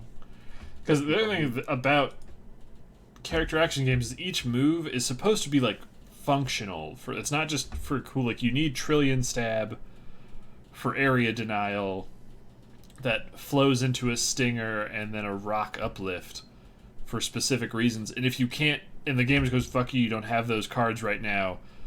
It turns into okay, I guess I'll just dodge around and use one of or two of these attacks, unless I can see the only way this game working is if you had a futuristic space brain that was like, I figured out a way to make every card flow into every other card perfectly into a combo. Yeah. So I guess like so Lost Kingdoms I would say is not a spectacle fighter. I'm looking at it right now and I'm just like, I can see how it would work in this game, but it it's wouldn't. a lot closer to like a hack and slash in terms of the way the mechanics work. Mm-hmm. And I guess what I'm saying I want is a hack and slash that looks as flashy as a spectacle fighter. Gotcha. And where your attacks are randomized in that way. Like, I don't know. what I care about is not the depth and intricacy of the mechanics that allow you to get super, super crazy good at the game. What I care about is having fun beating stuff up and seeing cool stuff. The only way I would see myself enjoying a game like that is because the Chain of Memories sort of worked. It was a very simple game. Is if cards were used for special attacks and you still had some bread and butter commands you could do routinely all the time. Yeah. Or Yeah. if One thought that I'd had about like how you could do it was that unlike so it would be a difference from Lost Kingdoms because in that what card went to what button was mostly random. But my thought would be that you could have kind of like classes of cards. So like you could have cards that were related to your jumping, cards that were related to like a strong attack or a weak attack, or like cards that were related to a grab. And so like the exact nature of your jump or strong or weak attack or grab would change depending on what card was there, but you could at least rely on like that button doing that kind of thing. like the more I hear about it, the more like I'm just like a game where it just like the randomness of what that button press does is going to change every time I hit it. That I'm like, oh, I don't know, man. I don't know. Yeah. And watching this Well, gameplay I footage do of know this game, that I want it. This game doesn't look very good, Robert. I'm sorry. It's like a GameCube era game. You can't expect it to hold up perfectly. There are GameCube era games that play great still. Yeah, and this.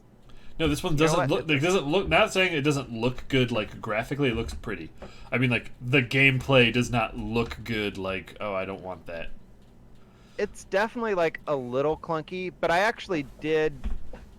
I busted out the GameCube to play this one like, I think 5 years ago, and it still felt really fun to me.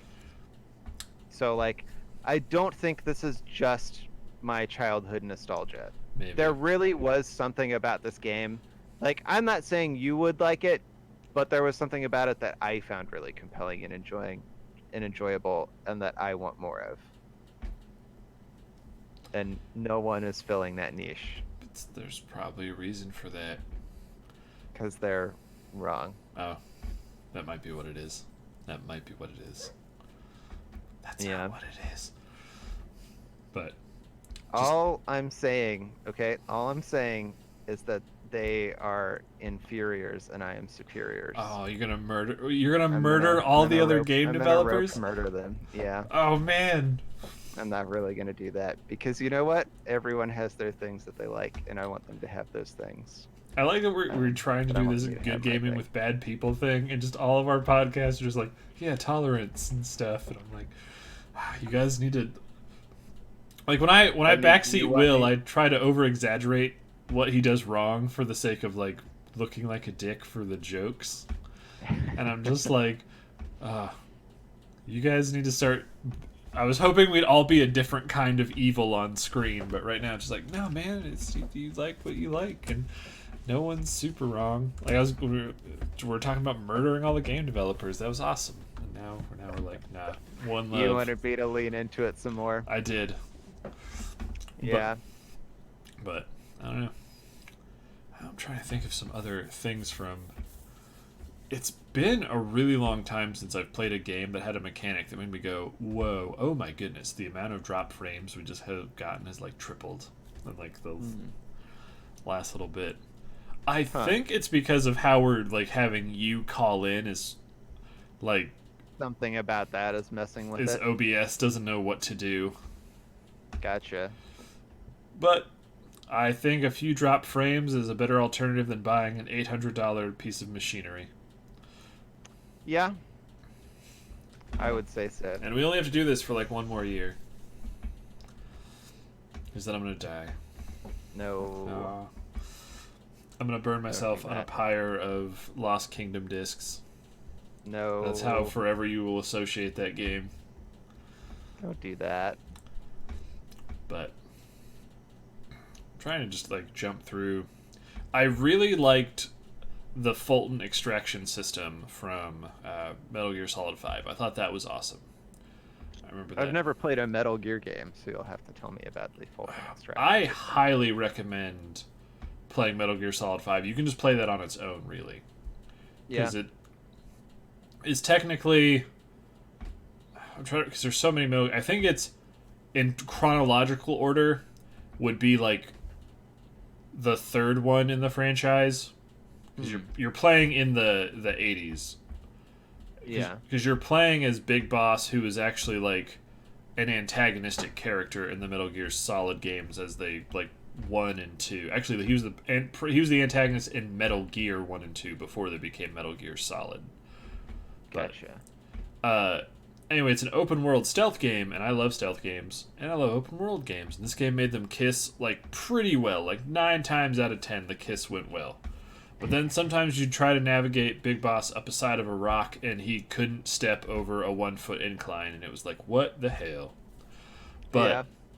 how the game works is you have a home base that you improve, and I am a huge sucker for for like base improvement things in larger games. Like the DLC I started in Kingdom Come before finishing the stream today was like almost exactly the thing of the mechanic I tried to introduce in the Pathfinder campaign we were playing, where Yeah. you are given a home base, and then instead of kind of doing like the Fallout 4 thing of like you can build wherever, and all of your settlements kind of just end up looking like least common denominator garbage forts where you just put all the beds in one room and then all the food things in another room because you don't care anymore. Yeah.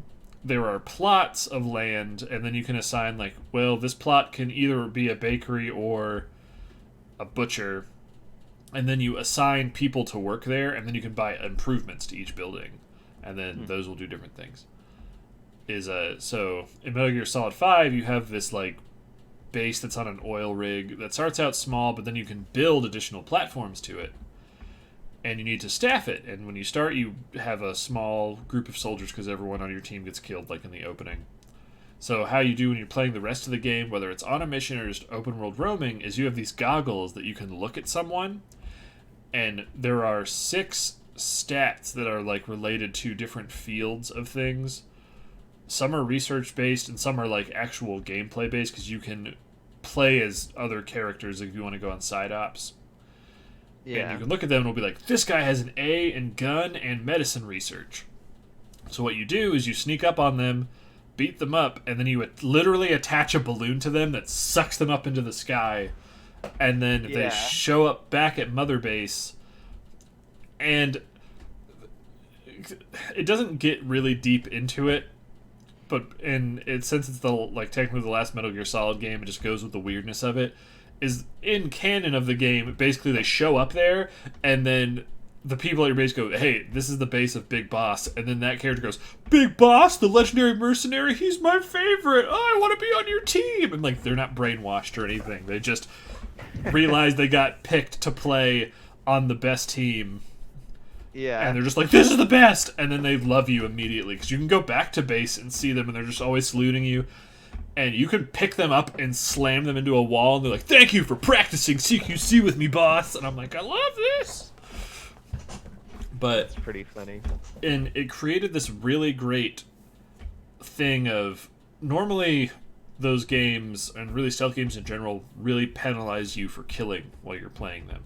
And I always try to play pacifist, because I get that, we talked about, that delightful feeling of not having killed anyone, so then everyone left alive has to deal with all the shit you did to them in that level, like, someone stole all of our Kit Kats! Ah!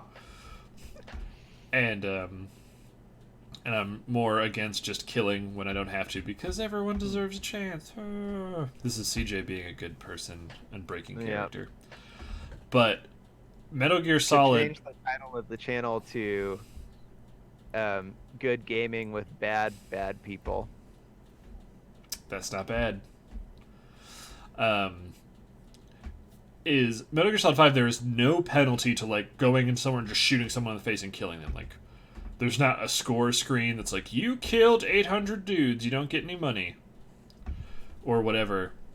Yeah. But instead, it incentivizes game reasons where, like, if you look into a base and it's just full of S++ dudes, you're like, I want them on my team. So you take that extra time to bring non-lethal weaponry and take them all out silently. And I was like, this is awesome. And then by the end of the game, once you've staffed everything to max, and then you're just like, fuck it, I don't care anymore, and you're just killing everyone.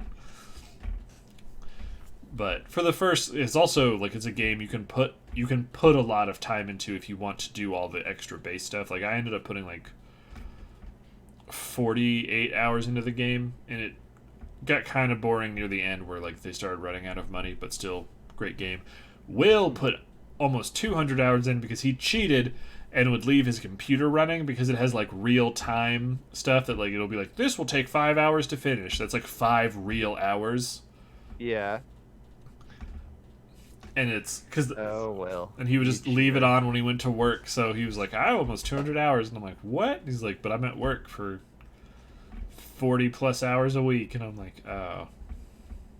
What a pumpkin eater. So, more games that incentivize non-lethal play over than just getting a score or an overly saccharine ending. Like, I don't think the Dishonored games handled the morality system well at all. Yeah. Where it's don't kill anyone, but also we don't like all of the upgrades for basically everything make killing better. So it's like Yeah, it sucks if like the game is just giving you more reasons to kill things, but at the same time telling you don't kill things. Like Mark of the Ninja also did that, where it had a lot of really cool stealth stuff, but there was no reason to do extra stuff because it just rewarded you for points that made like now when you kill a guard you can teleport to another guard and kill them instantly, but the game like slaps your hand every time you kill someone, so it's just like Yeah. Trying to think. One game I wanted to play, but they actually removed it from Steam like just last month, which I wish I would have gotten to play it on the channel, was Alpha Protocol, which is a notorious game now where when it came out it was panned for just sort of the lack of polish, but it's kind of become like a cult classic game where it's a spy RPG like trying to be Mass Effect without the budget. Where you can make a lot of choices, and when you're playing the game and going through, if you like avoid killing people, like I've seen reviews and play where like when you get to the next level or mission,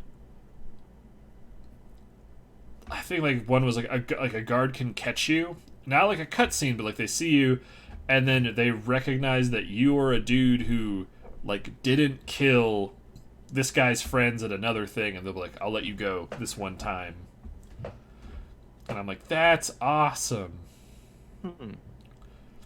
Because I will always try to play a game without killing. So I also appreciate, on sort of as a corollary to this, having more ways to interact with the world non-lethally other than just sneaking, which was another thing Dishonored 1 didn't do very well. But Dishonored 2, on the other hand, there's like you can get into combat and win combat non-lethally, which I really appreciated. That's neat. But I almost always play by just killing things. I'm bad at stealth. I just want to get out there and do shooty stuff. Drink their blood. Yep. I have the smart screen thing for Windows 10 for when it gets past a certain time, it puts like an orange hue on the screen so it doesn't hurt your eyes. And on the monitor that I got from Will, that I'm using the second monitor, because like it's not a monitor, it looks horrible. Like it's just, it looks like someone just rubbed Cheetos all over my screen. That's pretty bad. You look like Snooki. Oh no, don't tell me that. Snooki? I think I said that with too much of it. Isn't just Snooki? I think I put the CH in there. I don't know for sure. Is she from the Kardashians? Where is she from? I think she was from the Jersey Shore. I do not like reality TV, so I don't. I don't like reality. Yeah. Not enough familiars. True. Fucking true. I really want a familiar in real life. That would be great. I remember last time we were talking, I thought about a game that I couldn't remember what it was I thought you would really like. Mm-hmm.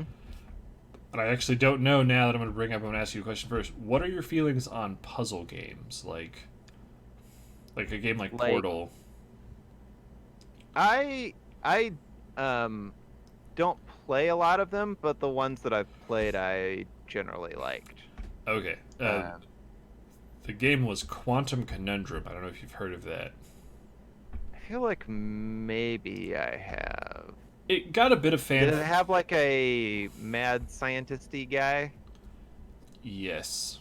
Yeah, it's kind of like a pretty cartoony style. No, I don't No, think so. I don't let me see. the cover is kind of cartoony, but I don't think the game itself is. Excuse me.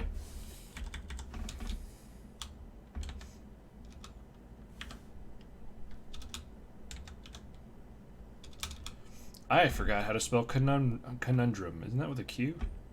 Conundrum. Yeah, I'm looking at it now. Yeah. Yeah, I think I recognize this. Is I would call this a cartoony style. okay. Sort of like I get what you're saying. It's just a puzzle game, and you've played Portal, right? Yeah. Well, there's a GLaDOS character, but it's just John Delancey being Q. Oh, that's great. Is it actually John Delancey? It is John Delancey Oh, man. basically just being Q. That sounds awesome. I was like, I think Robert would like this. If nothing else, that one element would definitely be very delightful to me. Is another. It's not a card-based game, but it's a card-ish game that has to do with hack and slash stuff. It's called Hand of Fate. You might be interested in. Yeah, I'm aware of that one. I haven't actually played it. Do you know how it works? So, my understanding is like before each level, you would draw some cards, right? And the cards that you draw affect what happens in the level. So, like if you drew a certain sword, like you'd start with that. Or if you drew certain enemies, they would be in the level. Is Yep. that correct? It's a mix. It's a mix of what is happening in the level, and then like your special attacks and like equipment for that level, in addition Yeah. to just being able to like play the game. So that's something I like, where the world is sort of randomized. It's controlled randomization because you know like what's in your deck, but when you're playing it, what you do is always consistent. So you know, like when I hit heavy attack, it'll always be an overhead slam attack instead of like, now I'm doing 13 cartwheels, and I'm like, no. So I don't know if that would be something you're interested in. It's supposed to be very good. The sequel came out, and people are like, just play that one because it's Yeah. just the first one with more mechanics, and there's not like a story that connects them or anything. It's just more of the same but better. Yeah. But anyway, Quantum Yeah. Conundrum was the main game that when I remembered what it was, I was like, oh yeah, Robert likes Star Trek. I do like Star Trek. Especially the Jabrams films. Ugh, no. What? Do not slander my name. You're by like, saying best that I Spock, like those. Jeremy Quinto. No, false. Leonard Nimoy was doing okay. You are provoking me. I went this whole podcast without saying a certain word that starts with R. And then you've got to provoke me. I don't know what word that is. Oh, okay, I know what you're Yeah, talking. you know what word that is. I mean, like, I thought Spock dying wasn't rugged enough, so they clearly made the right choice killing Kirk. And remember that time when Spock yelled, "Khan!" really loud? Wasn't that the best? I didn't actually watch the second or third of the Abrams films. I've only seen the first. I thought the first and second movies were fine as like a spectacle because I'm not invested emotionally in the source material. I thought That's the thing. They are fine as like action movies. It's just irritating to me that you would make a stupid action movie with the Star Trek name on it. but It feels to me like if you it's a good analogy here. Like if you wanted to adapt Franz Kafka's The Trial, but then you made it a dumb action movie. Like that's a book that's about something and is supposed to make you think about things. It's not about action. Okay, I think you're giving a little too much credit to Star Trek in that analogy, but I get what you're saying. Well, I'm giving credit to like there's definitely some bad Star Trek. Even in the like good series that I like, there's some bad stuff that's just like dumb action. But like I think when you talk to people who are like at least contemporary people who are big fans of Star Trek, and specifically like TNG through Voyager, like what they really like, a lot of them at least, are the episodes that like are almost more philosophical in nature. Like the episodes that people remember are like Measure of a Man, which is an episode that's set almost entirely in a courtroom where like Captain Picard is having to debate that Data is a sentient entity and can't be enslaved, you know? Like it's about thinking. That's what people liked in it. Yeah, that makes sense. I will be very honest. Watching was Voyager the one with Janeway? Yeah. That one, and then I think I saw the one that had a Cisco. Was it Cisco? Yeah, it's Deep Space Nine has Cisco. That watching those in late middle school, early high school, I don't remember really any episodes doing anything like that. They're always just dumb alien adventures, or the one where what was the doctor that was a hologram? Zimmerman and Voyager. When he gets into the body of Seven of Nine and just eats a bunch of New York style cheesecake. Yeah. That's what I remember. I know there's a bunch of episodes from like the like Picard era that were like that. But So I'll give you one from Voyager that I like still think about as like being a really interesting twist on the trolley problem. The what? The trolley problem. Oh, is that the one where it's like? Wait, are you talking about the train? The like problem? famous philosophical. It's like, called the trolley problem. Oh, I've never heard it called the trolley yeah. problem. But yeah, I know the one where you do the choose. Yeah, you choose whether like one person dies or multiple people die depending on whether you flip the switch. Yep. So in this episode, two of the characters, Tuvok and Neelix, get in a transporter accident, and the accident combines them into one single entity who has like all of their memories and their combined personalities.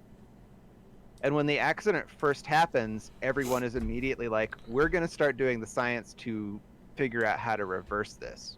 Mm-hmm. But it ends up taking them months in order to figure it out. And in that time, the hybrid character of Tuvok and Neelix, who they call Tuvix, I think is the name they give him,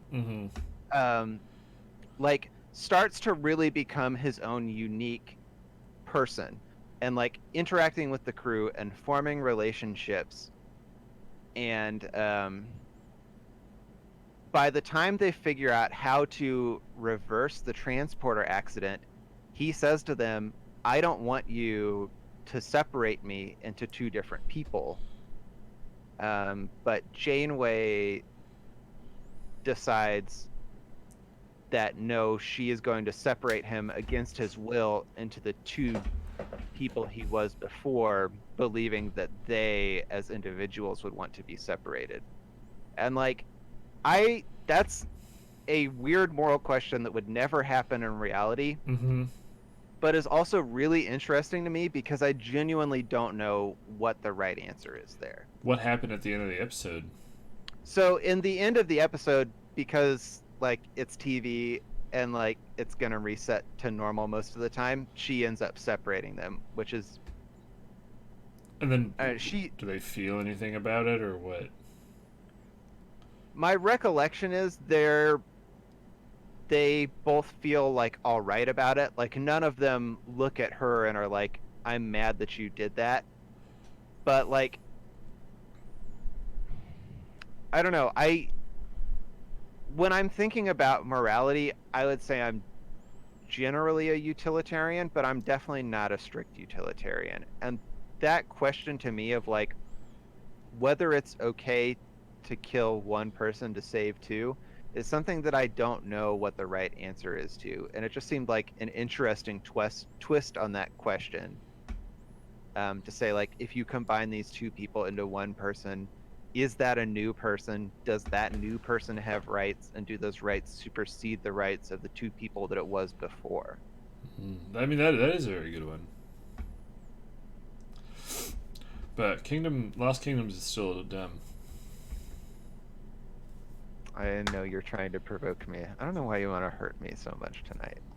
I don't. It was we just got really really heady and moral and like then Yeah. because it's just us. It's just us in this podcast right now. Everyone left. iPog left. Didn't even say goodbye.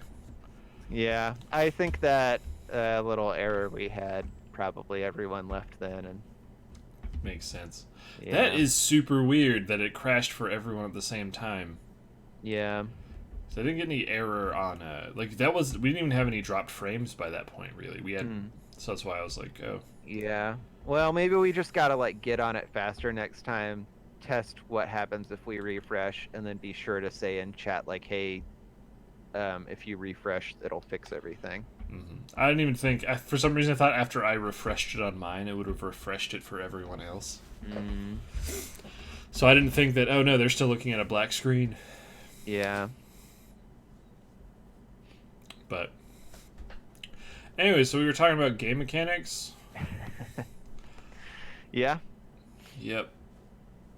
Did you have any more? I mean, we've done all my best ones, I think. Um, I guess we can do some of my others if you want, but I'm not gonna be like heartbroken if we I'm fine with don't. doing a couple more before we close up and figure out what we're doing for next time. Okay. Um, well, I guess this is a pretty decent one. One thing that I really like that games I feel like used to do a lot, but I feel like I don't see it as much anymore, is games where there are like mini games that you can play within the game. I don't know why, but that's something I've always Like, really liked. what do you mean? Like a kind of classic example would be like the casinos in the old Pokemon games, or that are still in the Dragon Quest games, Hmm. or like if you're playing what was that game? Shenmue, and you can go and like play the arcade cabinets. That kind of stuff I find really delightful. I mean, I feel a lot of games still do that. All the Yakuza games still Yeah. do that. Um, uh, Witcher very famously had Gwent, which I think probably the most enjoyable card trading game I've ever. Did I say card trading? Yeah, I did say that right. Cool. Like trading card game I've played Yeah. digitally.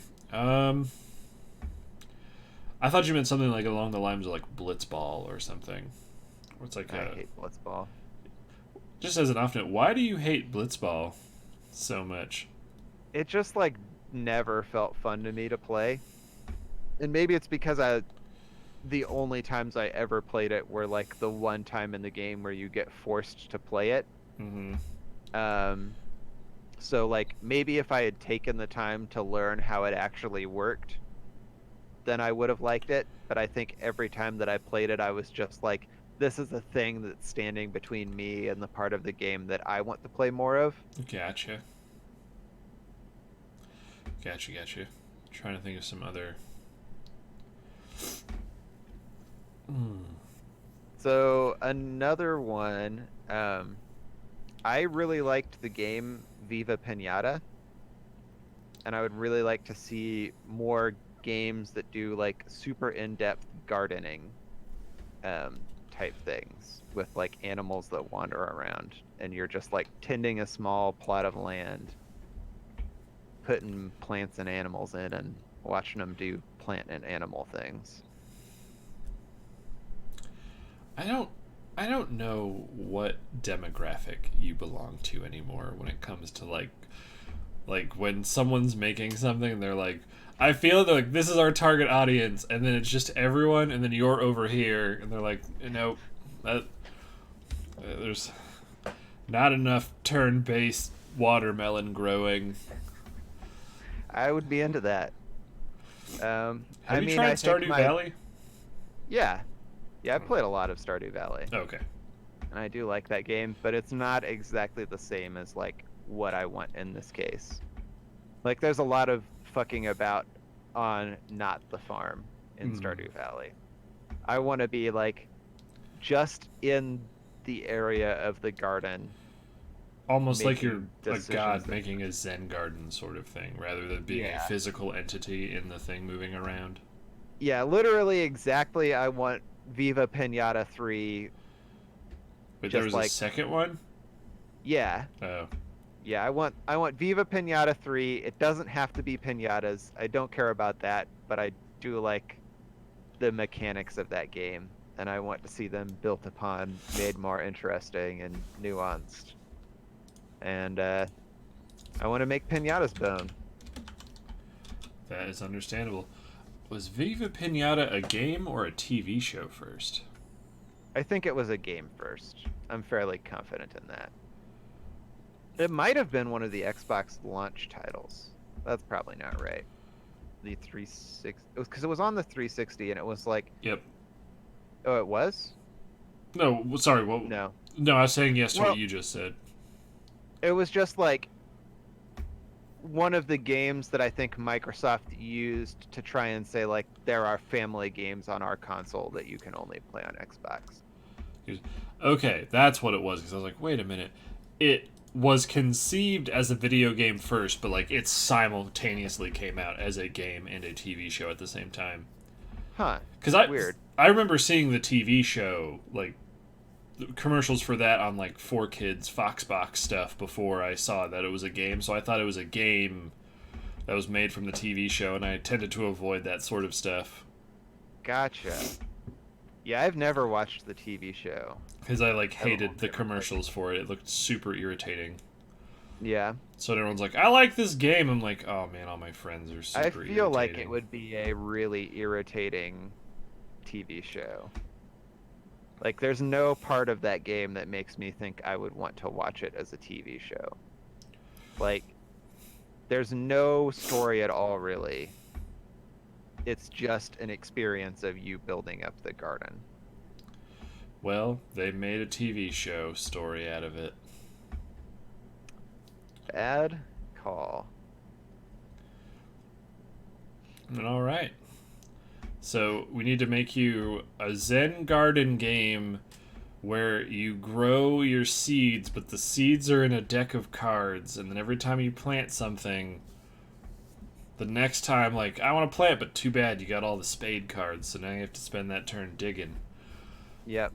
And one of the animals will be my pet that will follow me around the whole time. Yeah, it'll be like your right hand man. Mm-hmm. That reports and snitches on all the illicit drug dealing that goes on in your garden, your turn-based Well, I'm card. encouraging illicit drug dealing in my garden, so You could call it the Carden. the garden. Oh, I want to play this game now. I don't know why, but when you gave it that name, it became real to me, and I want to play it. Do we just want to build a game in our next podcast? We just talk about all the stupid shit, and we'll be like, you'll bring components, and I'll bring components, and we just make them kiss until it works.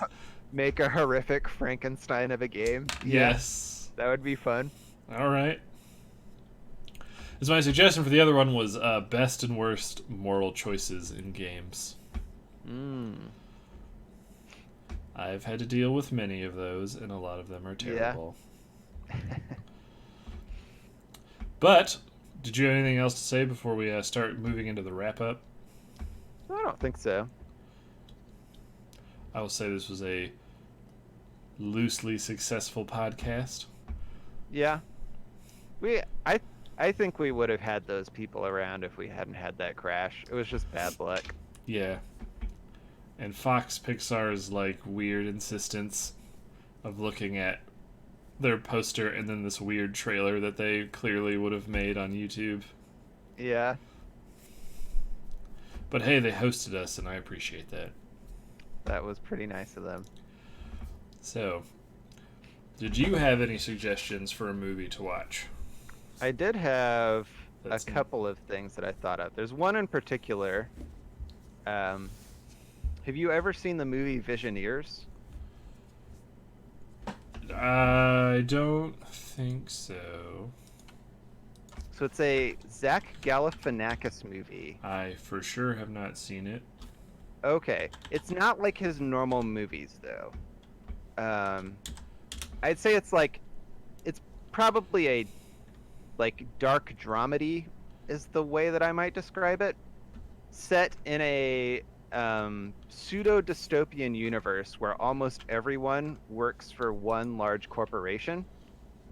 And a problem that is occurring in the world is that people are accruing so much stress that they are literally exploding. And Zach Galifianakis's character starts to realize that he's having some of the symptoms of a person who is going to literally explode.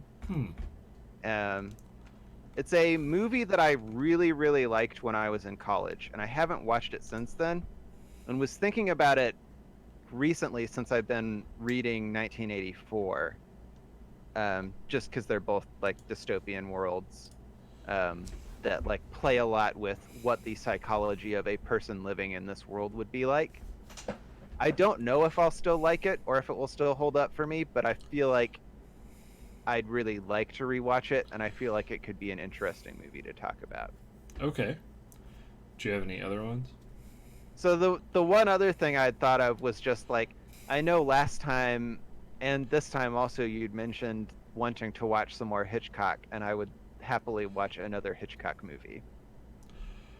I would definitely be up for watching one, maybe not back to back, unless we. That's sort of what I figured, which is why I was like, yeah. I also had. I think it's funny because I was looking at Visioneers. I had a suggestion for a black comedy. I don't know if you've seen it with Robin Williams. It's called World's Best Dad. I have actually, yeah. Oh, okay, never mind then. So wait, you have seen that? That was a real downer of a movie, yeah. The one where his son autoerotic asphyxiates himself, and he like ghost writes his son's suicide letter, right?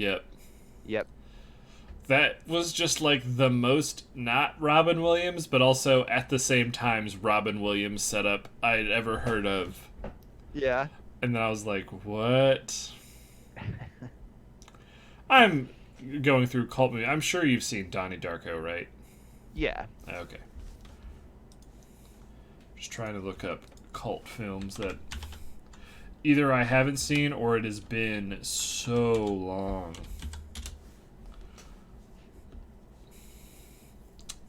Are you not interested in Visioneers? I'm sort of interested in it. Like, if we can't figure out something else, that's definitely something to do. Okay. I just kind of briefly looked at all the reviews for it, and the reviews were not very good, and I was just like, not to say the reviews are not the be-all, end-all for, like, a movie, but... Yeah. You don't trust the review of College-Age Robert really liked it? No. I mean, I don't trust... I trust that I could be like, I bet College-Age Robert really liked... That's what it was! This is the movie I was trying to find. We talked about... Have you seen the movie They Live? The, John Carpenter one, right? Yes. With the sunglasses guy on the front? Yeah. Oh, okay. Mm-hmm. Damn it. Because... No. That's a bummer. Because that has, like... the like longest chase scene in a movie ever recorded, and Gotcha. one of the best fight scenes in a movie ever recorded. I mean, it's been a long time since I watched it. Let me just keep going, seeing what some other ones on this list are. I bet you've never seen Akira. Yeah, I've never seen Akira. I can't believe that was made in 1988. It's crazy how well that movie holds up. Mm-hmm. I mean, it's like a tremendous achievement in animation. Yep. I don't know, yeah. Are you ready for the Zac Efron reboot? God, is that a thing? That starring Morgan Freeman. What button do I hit to just stop existing? The trigger. Yeah. Have you seen American Psycho? No. That's a really good movie. I based a little bit of the protagonist from my book on the main character, Patrick Bateman, from that, and that's a very. Yeah. It's also So that's kind of like a remake of Psycho, right? no, No? no. Oh, okay. Well, I guess I figured because the character's name was Bateman. Oh, it's It's my just Bates in the original, wasn't it? yes, that's the Bates Yeah. Motel. There's definitely like I would say, especially when if you when you finish the movie and stuff starts happening, there are definitely like relationships to that movie. Another one I've been interested in looking at because I don't think I've actually finished it all the way was Doctor Strangelove or How I Learned to Stop Worrying and Love the Bomb. Hmm. Yeah, I haven't seen that one either. Do you know what I'm talking about? Yeah. I know the like one scene from it where the guy is like writing on the bomb. Mm-hmm. And I've definitely seen like other stills from it. Like I've seen that like on like it was like American Film Institute's like that's like top 100 best movie. Like I think it's in the top 10 best movies of all time. Yeah. I'd be very interested in watching that. Or the other ones that I've heard for like being good and they're heavily referenced in all the Metal Gear Solid games are the Escape From movies, as an Escape from New York and Escape from LA. And those would have like sort of the entertainment action angle that I think would be. Oh, didn't mean to click on Dune. So I don't know. Those were some of the ones. One of those is John Carpenter directed, isn't it? I think both of them are. Yeah. Because the one I've seen a bit of was Escape from LA, which is the sequel. Escape from New York, which I heard is better. That is for sure. Yeah, it's John Carpenter. That has Isaac Hayes in it. Man, you recommended 2 John Carpenter movies to me this time around. I like John Carpenter's movies. I don't really like him as a person. Yeah, you wouldn't watch Christine with me. What? I don't know anything about him as a person. Because I recommended Christine last time. I just don't really find the story of Christine that interesting. That was more what it was. That's one of the few Stephen King books that I've read. It's one of the ones I haven't read. Weird.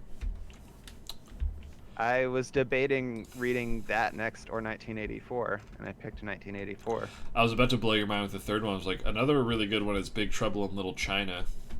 Which I also haven't seen. Which is also a John Carpenter film. It's like a weird surrealist action movie with Kurt Russell. That has a bunch of like famous movie things from it. I'd be up for. I think of all of those, I'd probably want to be the most interested in seeing. Okay. But well, can do that. I don't know. I want to watch a fun, good time movie for once. Actually, never mind. Tokyo Godfathers was. I forgot. Was it fun, good? Yeah, like those. Like I felt good while watching it. Yeah.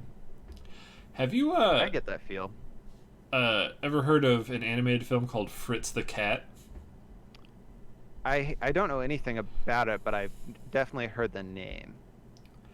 I would be very interested, since I'm picking this one, if we want to do one later, is talking about him and really any Ralph Bakshi animation films. Okay. Those are. I know like nothing about what I'm getting into, but.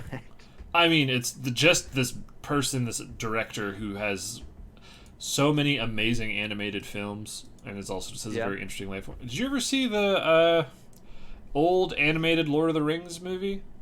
Mm-mm. Oh, okay. Like, it's like a 3-hour long animated film from like the 70s or 80s. So, is it the one that has the Beatles, or was supposed to have the Beatles? Wasn't there like a Lord of the Rings movie that was supposed to have the Beatles?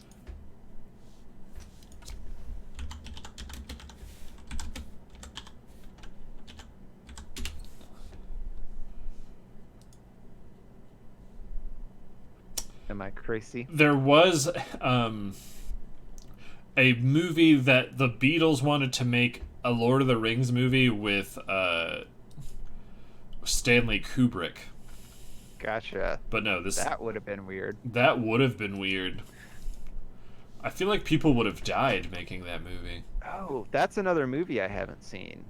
2001: A Space Odyssey. You want to watch 2001: A Space Odyssey? Yeah, I do. Okay. That feels like a big one that I've needed to cross off my list for a while. That's a big one that I actually don't think I've ever sat down and watched all of it in one go. Nice. Okay, so this will be new for me and pseudo new for you. Like I know basically the whole movie, like Yeah. from like pop culture, but also like I've taken like 3 film classes in college, and almost all of them we'd watch like an hour to like 30 minutes of that movie, and it was always at different parts. So I know like how it ends and how the ending is super weird. People talk about it, and I know how like it opens with Yeah. and I know that I can't do that, Dave. I feel like I only know bits and pieces of it, but I like really have no idea what the overarching plot is. Okay, so I'm excited. we'll do that one, and then if we want to do an animated film next time, we can talk about doing a Ralph Bakshi film. Fritz the Alright. Cat is, I think, the first American X-rated movie. Oh, really? Animated X-rated movie. I think that's what its claim to fame was. And Huh. it is highly political world of all anthropomorphic animals, and it is. I remember I wrote a 12-page paper on a lot of that movie in college.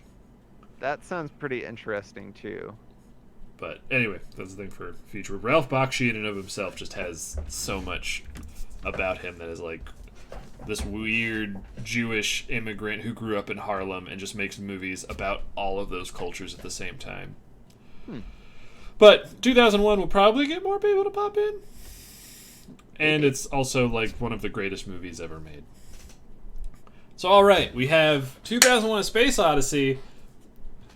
And then, did we want to do Frankenstein a game, or Yeah, that sounds like a lot of fun. okay, we'll do 2001: Space Odyssey, and then the first annual Good Game with Bad People Frankenstein game jam. We shouldn't. Can we get like people in the audience to throw in elements too? 100%. That is Yeah? exactly Awesome. what I would want. And no matter what we come up with, we have to make it work with each other instead of going, "That's stupid," unless it's really dumb. Like unless it's like I also want anytime they pause that it deletes everything in their inventory. That I'm like, "That's stupid, Yeah. Robert." Yeah, but okay, like within reason, we always have to yes and the idea. Exactly. All right. I'm very excited. I would love it if I- that's just what it turns into. Our podcast video game portion is us just game jamming, because I really want to push that this is a channel very interested in game design and the ideas that go into game design. Yeah, I feel like that could be like a really fun thing to do too. So, cool. How long is 2001: A Space Odyssey? Probably on the longer side, I would guess. Oh, wow, because I know that movie came out pre-70s, and oh man, that movie, now I see why it's such a big deal. I probably intrinsically knew why. Oh god, that's almost a 3-hour long movie. Hot damn.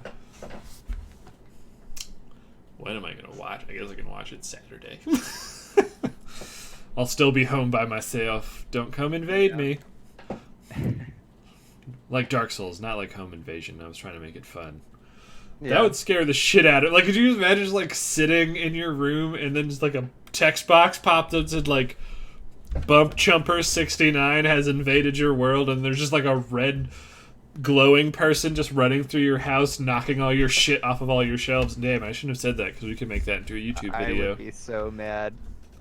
I can't wait until we live close enough to each other that we can start doing, like, on-site filming things. Yeah. Yeah, that'll be fun. But alright, well, so that's our plan. I'll put a tweet for it, so that way the 9 people who follow us on Twitter can be like, okay. And we'll talk about a really good movie and probably come up with a really stupid game idea. Excellent. I'm excited for it. And I'm excited for you, Robert. Damn it, my hand was off the... Oh, where's you, Robert? There we go. I have to learn which way to lean so that I show up on this thing. Yeah. And we hope to see you guys next time. Tomorrow will be Kingdom Come in the morning. We'll start getting more into the other DLCs. And then I think we were doing Streets of Rogue. Yeah. What the... Oh, it's over here. Still not used to that. Yeah, Streets of Rogue for Friday. And then Saturday will be Phantom Breaker Battlegrounds. And I'll get to try out my new Hyper Clickety controller. Awesome. Yep. Yes. It'll be fun. It will be. Oh my goodness. So many frames. But until then, bye. Bye.